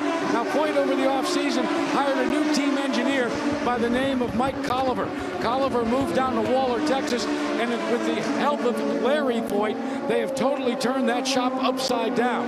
One of the things that is plaguing Darren Manning, though, here, guys, how about severe blisters on both of his thumbs? How'd you like to have to drive this place with blisters on your thumbs? Well, he had that problem last year. In fact, it led to a spin that took him out of a top 5 finish there. I think he plays way too much golf. You know, he's always in the golf course, so he's probably never given his hands a rest. And we talked to him the other day. He had some tape on his hands, almost like a boxer would. And he said, that's my concern right now. I don't have to take my hand off the steering wheel to shift anymore with the paddle shifters, but I'll tell you, my hands will be sore by the time I'm finished here. A little bit further back from Darren Manning in 4th. Let's give a tip of the hat to the number 24 from Roth Racing. That is rookie Jay Howard.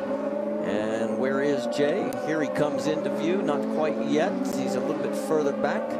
But the number 24, the former Indy Lights champion, there he is running in the top 5. That's the best this team has seen ever. Won 2 races that year that he won the Indy Lights Championship, and a brand new team. The first year it's run full time with Marty Roth Racing, and Marty, as you mentioned before, Marty Roth is not in the event here today, so he's standing in the sidelines, but put some drivers in there that can put their foot on the gas, and he's doing a great job. And you can see 16 seconds behind the race lead, but still a good, strong run for Jay Howard from Basildon, England. All right, let's talk about some of our rookies. Remember, we told you about the Champ Car drivers coming over in our transition, that if they have no oval experience, they are listed as a rookie, even though they're not rookies on the road course. Hope you make sense of that, because it is a bit difficult here this first year. But there is EJ in first, Enrique Bernoldi second, Jay Howard, Frank Pereira 5th and 9th, respectively. Good runs for these guys. I think that's probably the highest a Roth car has run in this series ever, and in some great company when you're able to run the race pace that the leaders are running, and the ones that are behind you are not catching you as quickly as usual. So hats off to those guys. One of the things that we're starting to look forward to is one more round of pit stops. As you see, the 23-year-old from Caracas, Venezuela, EJ Vizo, out in front. One more round of pit stops, unless, of course, the skies open up again, but it doesn't look like it's going to rain just yet. I guess I shouldn't have said that, should I? Welcome back to the Honda IndyCar Grand Prix of St. Petersburg, and of course, you can chat with today's IndyCar race winner, ESPN.com. All you have to do is go to the search page and type Indy Chat at 6:45 p.m. to chat with today's winner. And that might be EJ Vizo. He has got a 5-second lead over Enrique Bernoldi. And then it's third place with Vitor Meira, and we got a crash. It's the 6 of Ryan Briscoe. So Briscoe, it looks like that's about turn 9. It is turn 9. And Briscoe seems to be okay as he takes off the equipment. He had led quite a few of the laps here. He was running in 6th place. Let's take another look. Now, a lot of times what ends up happening, if you clip the inside wall with your right side, you end up shooting yourself off into the left-hand side. Now, Ryan, let's ride along with him. Let's watch. Coming up to turn 9. Yep, just clips the inside wall with the right front for a driver who won here last year in the LMP2 class in the American Le Mans Series. Now, you see, he was out of the car, and then they tell him to put the steering wheel back on the car. It's worth a lot of money, but in the driver's meeting, they said, put it on there so that tow truck drivers and what have you can get the car in neutral. Well, that car is not going to roll anywhere right now. But you know what this reminds me of? Last year in qualifying, it's the same corner. Tony Kanaan did the very same thing, remember? He clipped that inside wall and then went straight to the outside wall. You know, it's very difficult because it's a mental game here. We talked about that at the very beginning. It's a physical game here, and that's what is one of the things to watch for. Well, it really is a mental game. You make one small mistake as he's overlooking his car, just standing up there against the wall. You end up clipping it just by a couple of inches. You make that mistake, and you're off. Well, and you saw the dejection on his face. We talked to him just before the start of today's race. He said, the biggest thing I have to do is finish, because remember, last week, he crashed there. He crashes again. His championship hopes have just suffered 2 big hits. We'll go side by side as we're under our 4th caution here in the streets of St. Petersburg. Well, you can see as the cleanup continues here in our 4th caution, brought out by Ryan Briscoe, tagging the turn 9 wall. Let's talk about our motorsports calendar. Coming up this week, the NASCAR Nationwide Series will be at Phoenix. You'll see that Friday at 9:30 Eastern on ESPN2. And then NHRA Power 8 Drag Racing Series action from the Strip at Las Vegas Motor Speedway. And that's qualifying Saturday at 8 p.m. Eastern. And then the same time for the finals on Sunday at 8 Eastern. All of it on ESPN2. Well, the field is coming down the front stretch right now as that's what's left of the number 16 Penske machine. After a hard contact with the outside wall, it is EJ Vizo in first, Enrique Bernoldi second, Vitor Meira third, Darren Manning fourth, Jay Howard rounding out your top 5. A lot of names that we don't normally talk about in this series.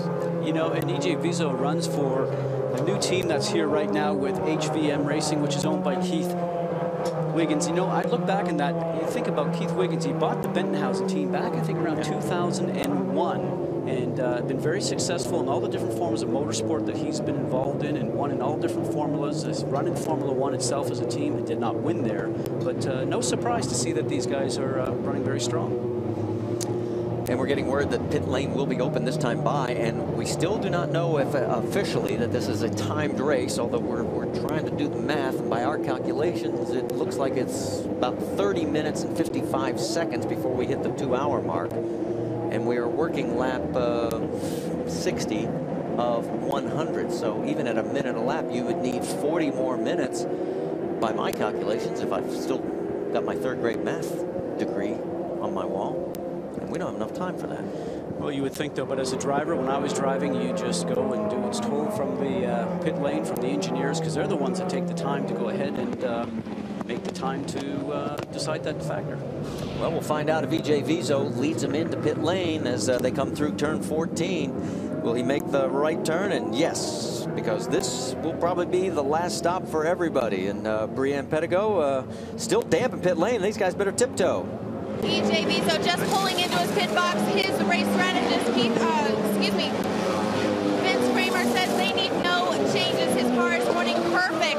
His father and namesake Ernesto Vizo in from Venezuela just watched his son in a great pit stop. Jack? Meanwhile, the time stop and probably back in gear for car number 4, Vitor Mir. The drag race down to turn number 1, and it looks like Mir lost some spots, Vince.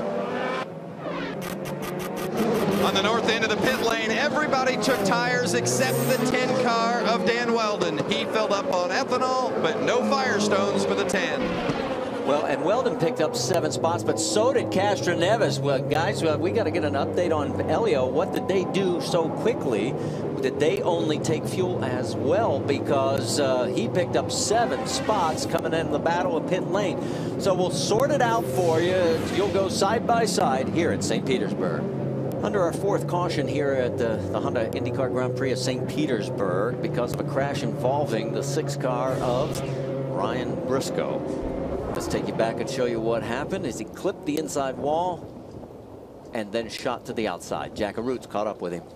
And Ryan just got a chance to see that replay again. Clipping that wall, is that what threw you out there? Yeah, you know, I just ran up on Jay Howard there, lapping him, and you know, as you can see, it was just a mistake. It was tough, you know. Gloves are wet, and it was slipping on the wheel a bit. So I was having a different grip through the corner, and you know, there were no excuses. Just anticipated the corner a little bit behind the lap car, and made a little mistake, which was thrown our race away. So it's really unfortunate. Can you describe your feelings right now with 2 DNFs in the first 2 races, Ryan? The 2 DNFs in the first 2 races. Can you describe your feelings? Well, you know, I think we've been in winning contention in both of them, and Homestead was just really unlucky. We were just looking at a nice solid finish there, and I'm not sure where I was running, but to me we were running strong, and I think we were on the right strategy. You know, we saved fuel, and we're right in perfect position there, putting on the slick tires and stuff, so it's been great. Team Penske is an unbelievable team. It's an absolute honor to race for Roger, and anyway, we've got to move forward now and hopefully get ourselves back up the points. Thanks, Ryan.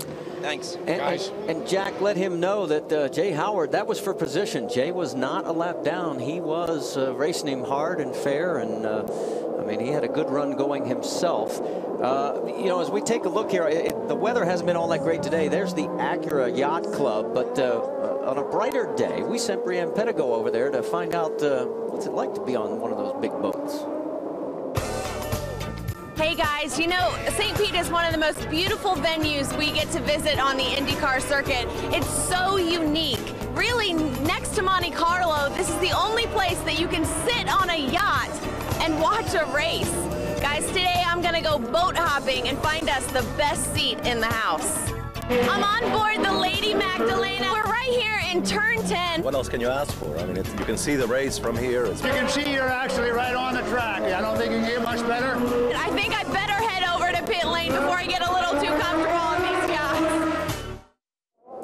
It is a great place to watch the race here in the streets of St. Petersburg. All right, we have got one to go at the line. Now, 2 cars did not pit. Ryan Hunter-Reay is the race leader. He is our 7th different leader. Right behind him is Graham Rahal. He did not pit either, but according to our calculations, both will have to make a stop. They cannot make it. But right behind him is E.J. Vizo, Elio Castroneves, Dan Weldon, Scott Dixon. That's your top 6 as we have one to go before we go back to green flag racing.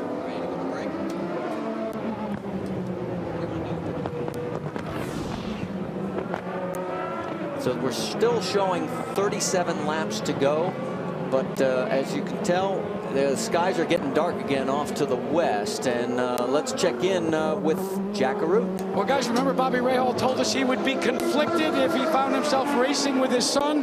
How conflicted are you, Bobby? Oh, there's a lot of race left, so I'm glad to see them both running 1-2, but you know, there's fuel's definitely going to be an issue. When do you have to stop?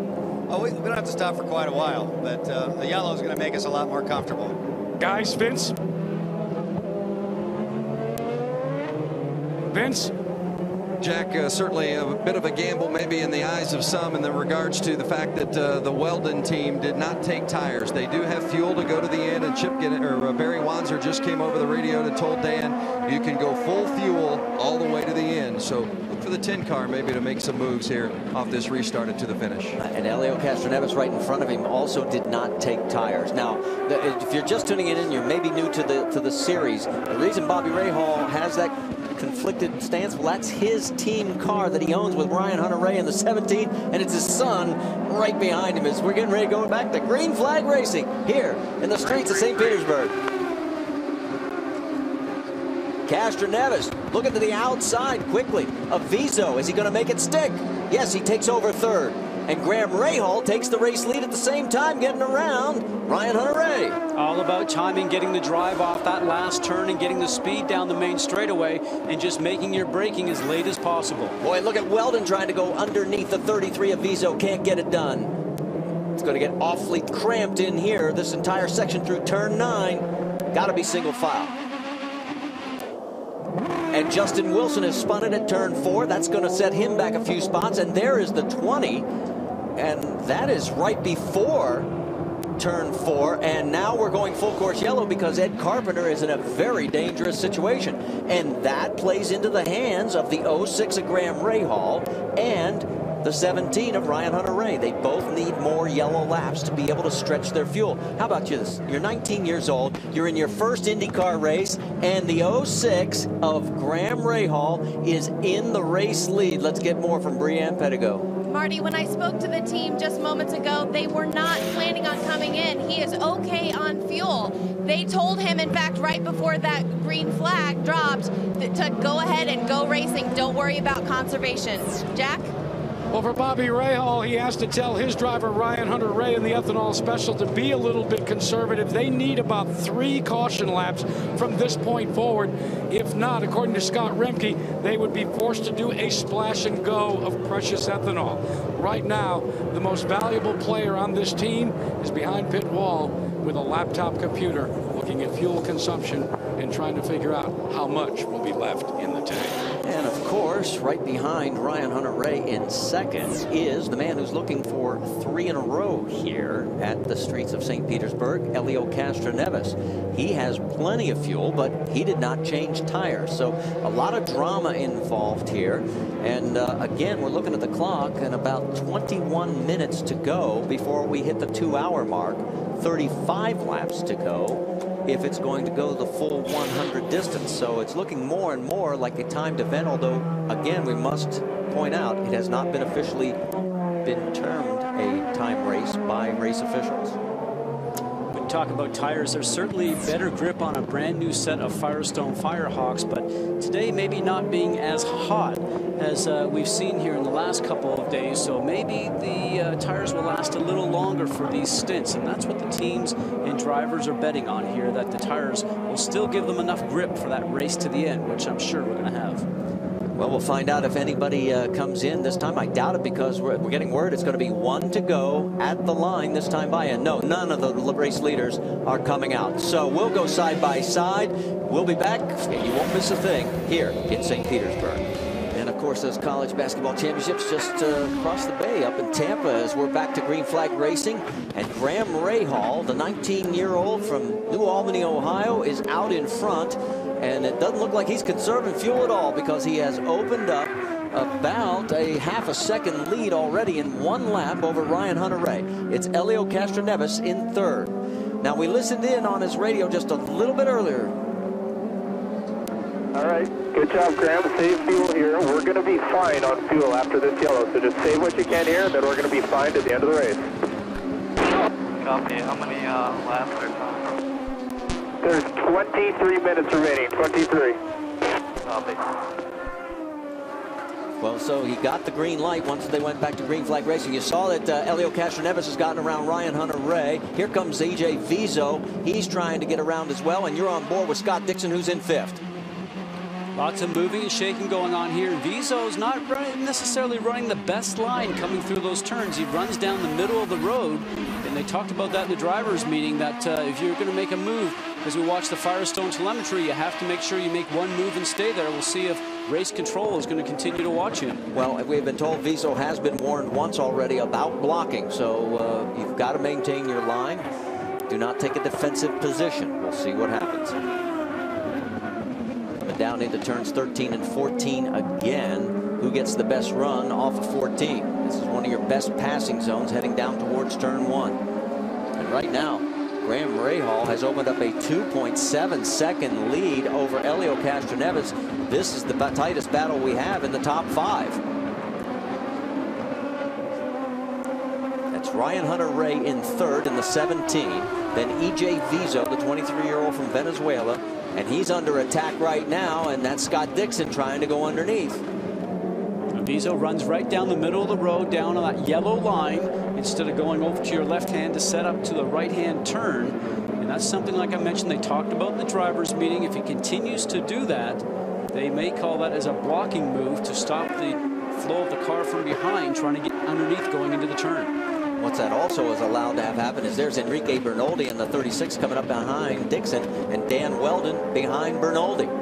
So this pack is sort of closing in, while out front, Graham Rahal continues to stretch the lead.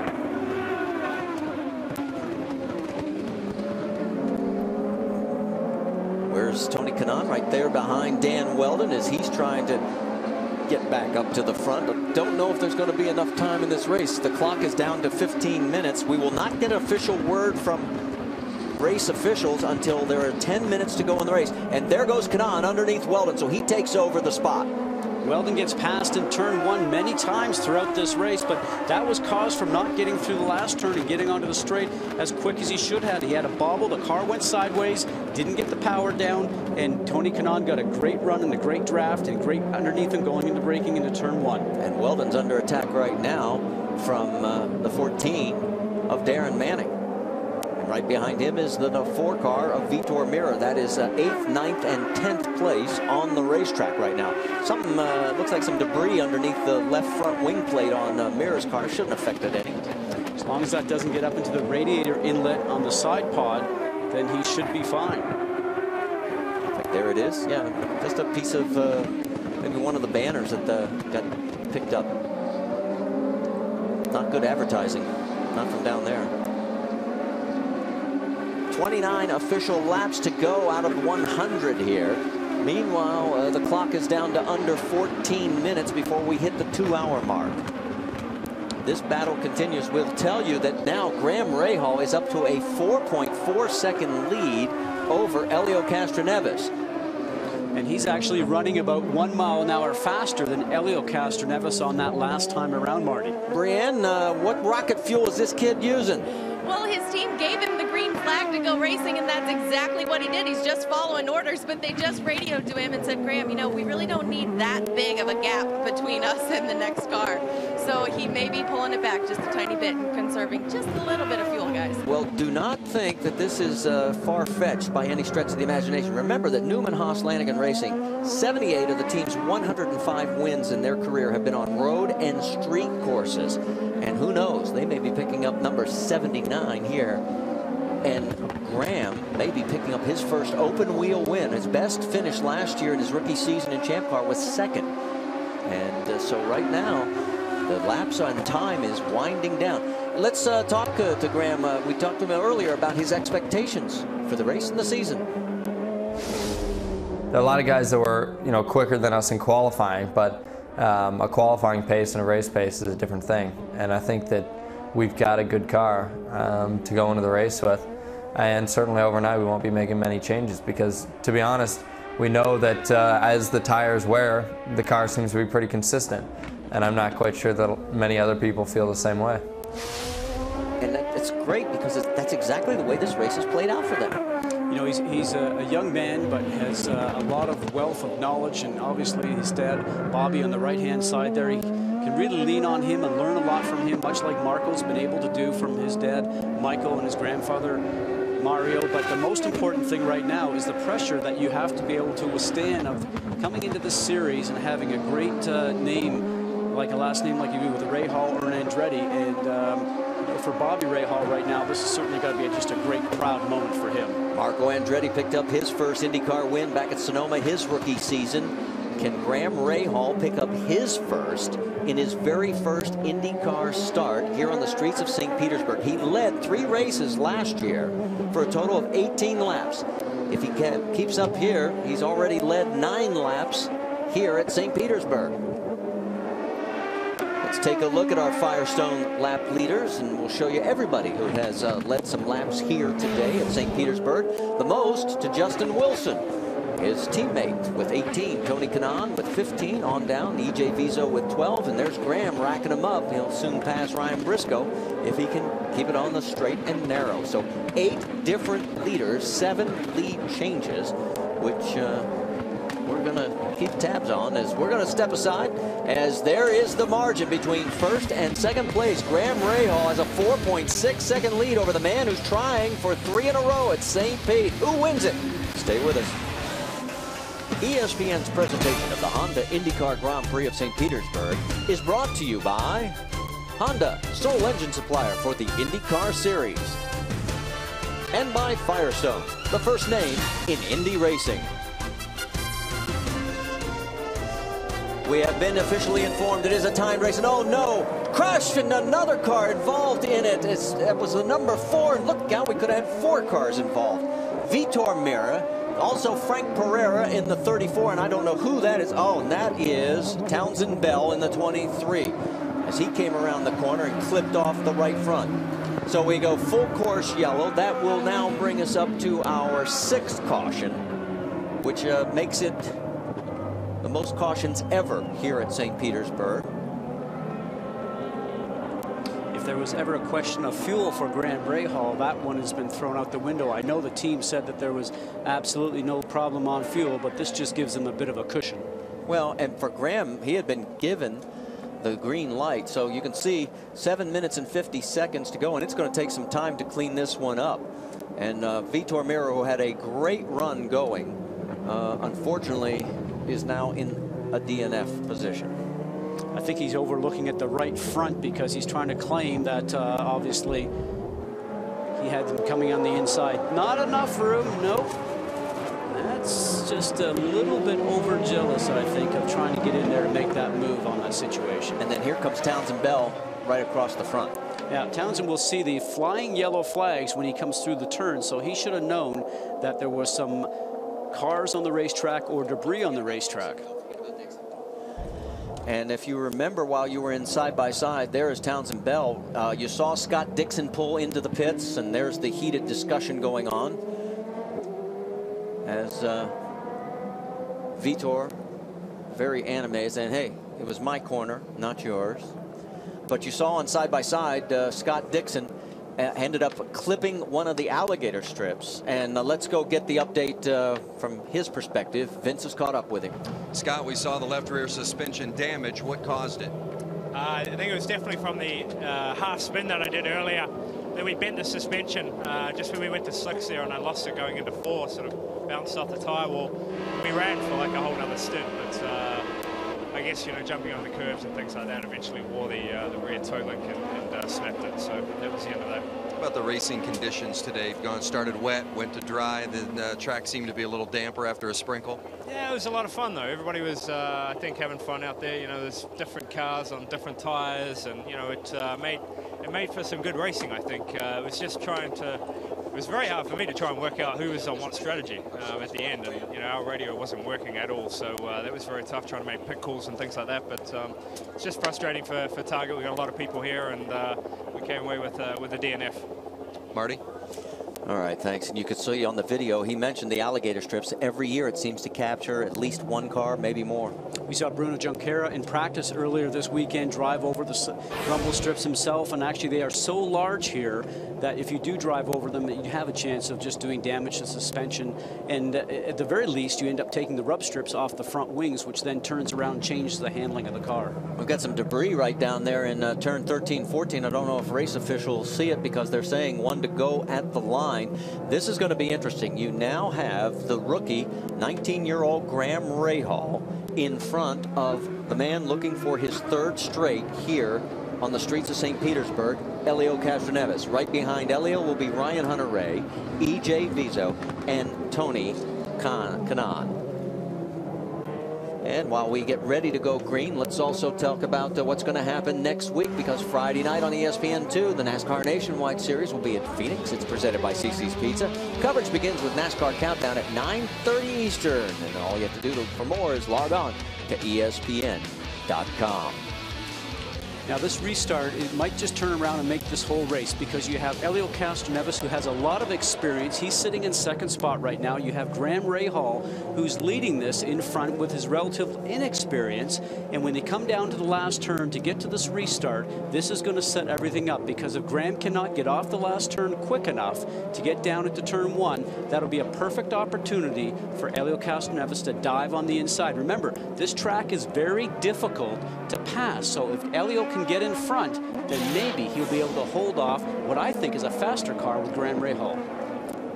Let's get a quick update from pit road. Brianne?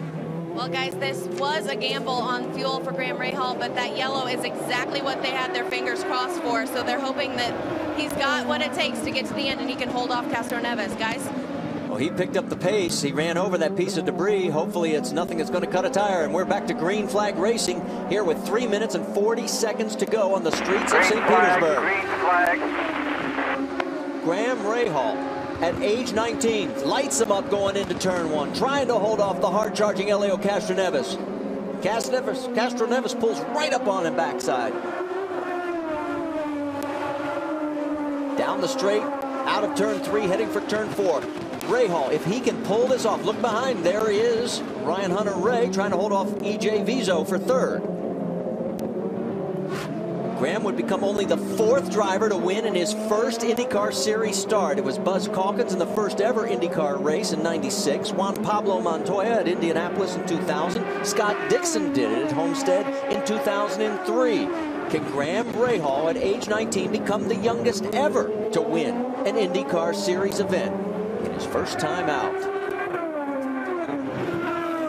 Helio Castroneves wants to deny the 19-year-old. Let's get more from Vince. Castroneves trying to win his 3rd straight here at St. Petersburg, and he just got the word from Tim Cindric that he has 3 more laps to go. You've got to get it done in these laps. You've only got 3 left to do it. Down through turns 2 and 3 now onto the straightaway, and all of a sudden Graham pulls out a little bit on Helio Castroneves. He seems to be getting through that 1, 2, 3 complex much better. The power is down, the car's handling, and he just ends up gaining about 2 or 3 car lengths. Now it looks like Castroneves gains through this section here all the way through turn 9, but it seems like once the tires are warmed up for Graham Rahal, he seems to be able to consistently pull away from Castroneves. You saw Castroneves' back end of the car slide around there. Tells you how much he's pushing the foot on the throttle right now.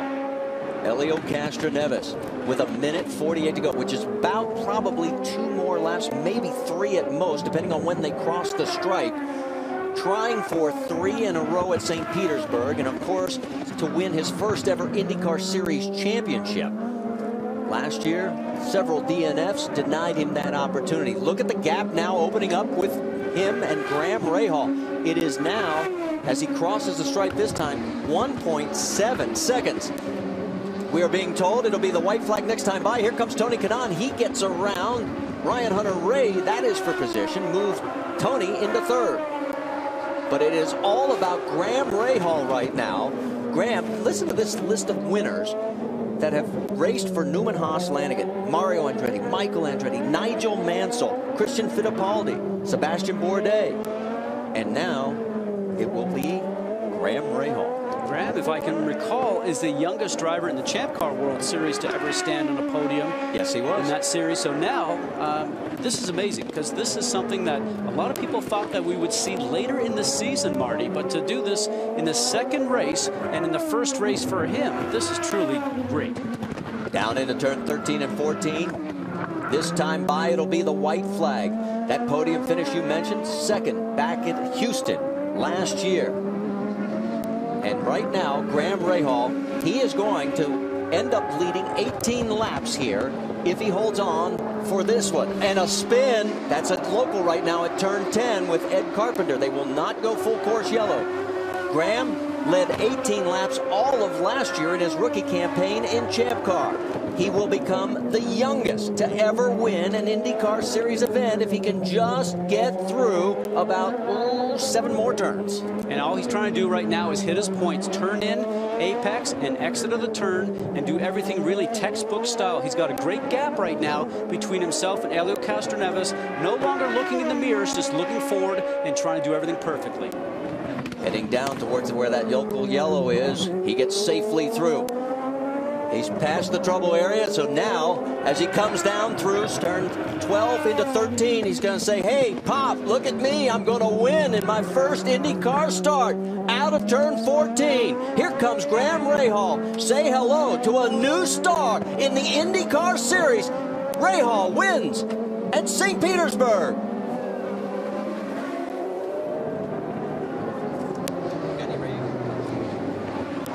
The celebration begins at Newman Haas Lanigan. Remember, this team has won 8 championships in the old kart and Champ Car days. And boy, they are just thrilled here in the second start for the team. First ever for Graham to take home the trophy. And Jack has caught up with a very happy Papa.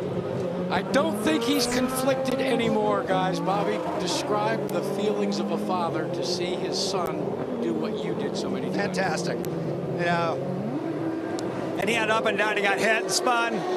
The dude was doing great in the rain. Got up to third, and what a job! And for their team, it's been a struggle the last couple of weeks. And to you know, to come out like this, especially after last week at Homestead, not being able to race, and then to come here like this, wow. How tough was it for you as a dad counseling your son after the disappointment of 1 week ago? You know, he's a pretty cool customer, and I don't know if I kind of told him, but I never once felt that he was remorseful or that he was regretful. You know, it happens, and you just learn from it. And, you know, all I can say is I think that's the first of many. What are you going to say to him when you get to victory lane? I don't know. We're going to let him go, guys. Well, Bobby Rahal's first win was back in 1982 at July 4th in Cleveland. And we will talk to the race winner. We'll take a break as a 19-year-old Graham Rahal, the youngest winner ever, heads to victory lane. Let's take a look back at Graham Rahal's day, because early it didn't look like it would end up in victory lane. This is the contact as he gets turned around. Little effort there, but he comes back, does very well, and picks up his first win as a rookie at the age of 19. Let's go to victory lane. Brianne Pedigo. Graham Rahal just climbing out of the car. Graham, this is amazing. You're the youngest driver in IndyCar Series to win. You beat even Marco Andretti. What does this moment feel like to you? Your first career victory on your first start out. Well, I'll tell you what, it can't get any sweeter than this, especially after last week not racing, and felt really bad for the guys who crashed in the car, but certainly this makes it a whole lot sweeter. You know, certainly didn't expect to beat the record, but we're happy to do it. How does this change your goals for this season? Well, I mean, I think it's a little different. Today was a tough race with all the rain and everything, but man, we pulled through it and it worked out. So hopefully we can get a couple more. Well, I'll let your dad say congratulations to you.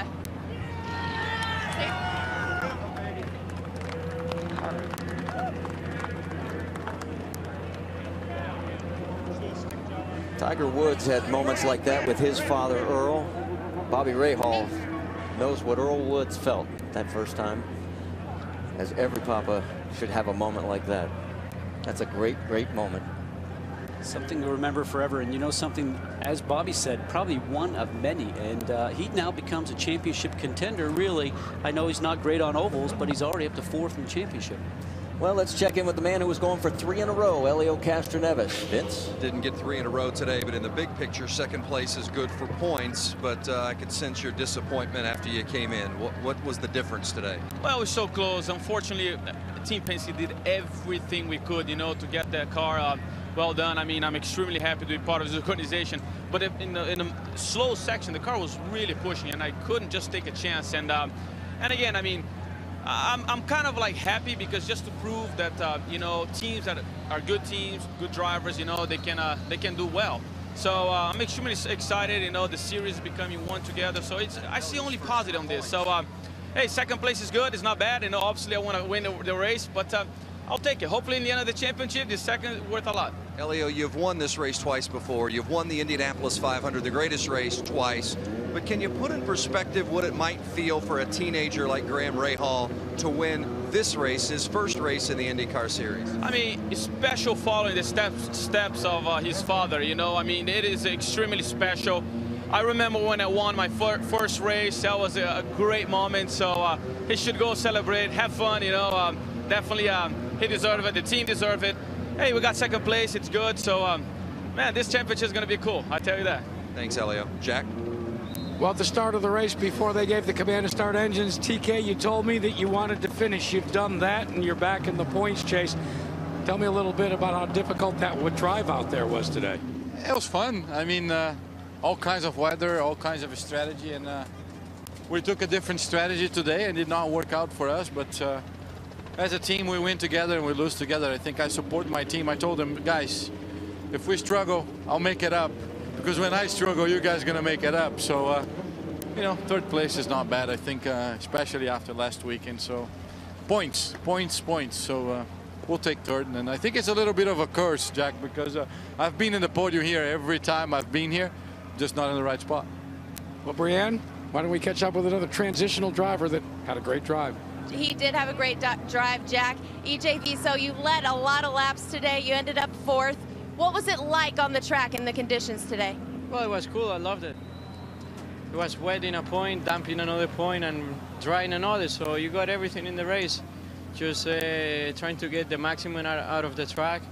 Just use every inch of track and just try to economy a lot of fuel just to be safe. Yeah, but those 2 yellow flags at the end didn't help us. And well, there are many races left. Now we know that we can be in the top, and we are almost as quick as them. We need to work a little bit more in the road courses, and we're going to be in the podium soon.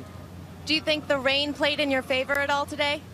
Well, I took the risk. I was the first one to call slick tires, so it was not playing in my favor. I just took the risk and thought about look at the weather around, look at the clouds.